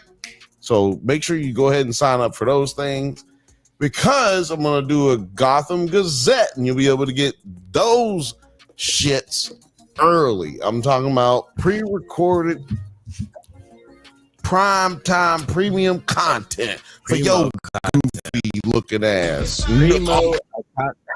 So yeah, primo content. Guys, definitely hit the subscribe and notification bell so you can get all the notifications about our new content. Thank you for listening to the Drunk Banthas. It's only funny because he can keep going. No one would know. The best part is, like, you could have this pre-recorded. You just hit a button. Just hit a button. Just let it go. It's a 9. It's always because of 9. Thank you for listening. I'm blaming 9. Thank you. Thank you for listening to the show. Hit the Bye. What you want me to do? You want me to do? Hey, wait. No. Wait. Hold on a second. We do this. I'm so happy. Hold on. I'm hitting it for you again. Ready? There you go. Thank you for listening to the Drunk Banthas. Goddamn. Just look. We gotta hit the cues, okay?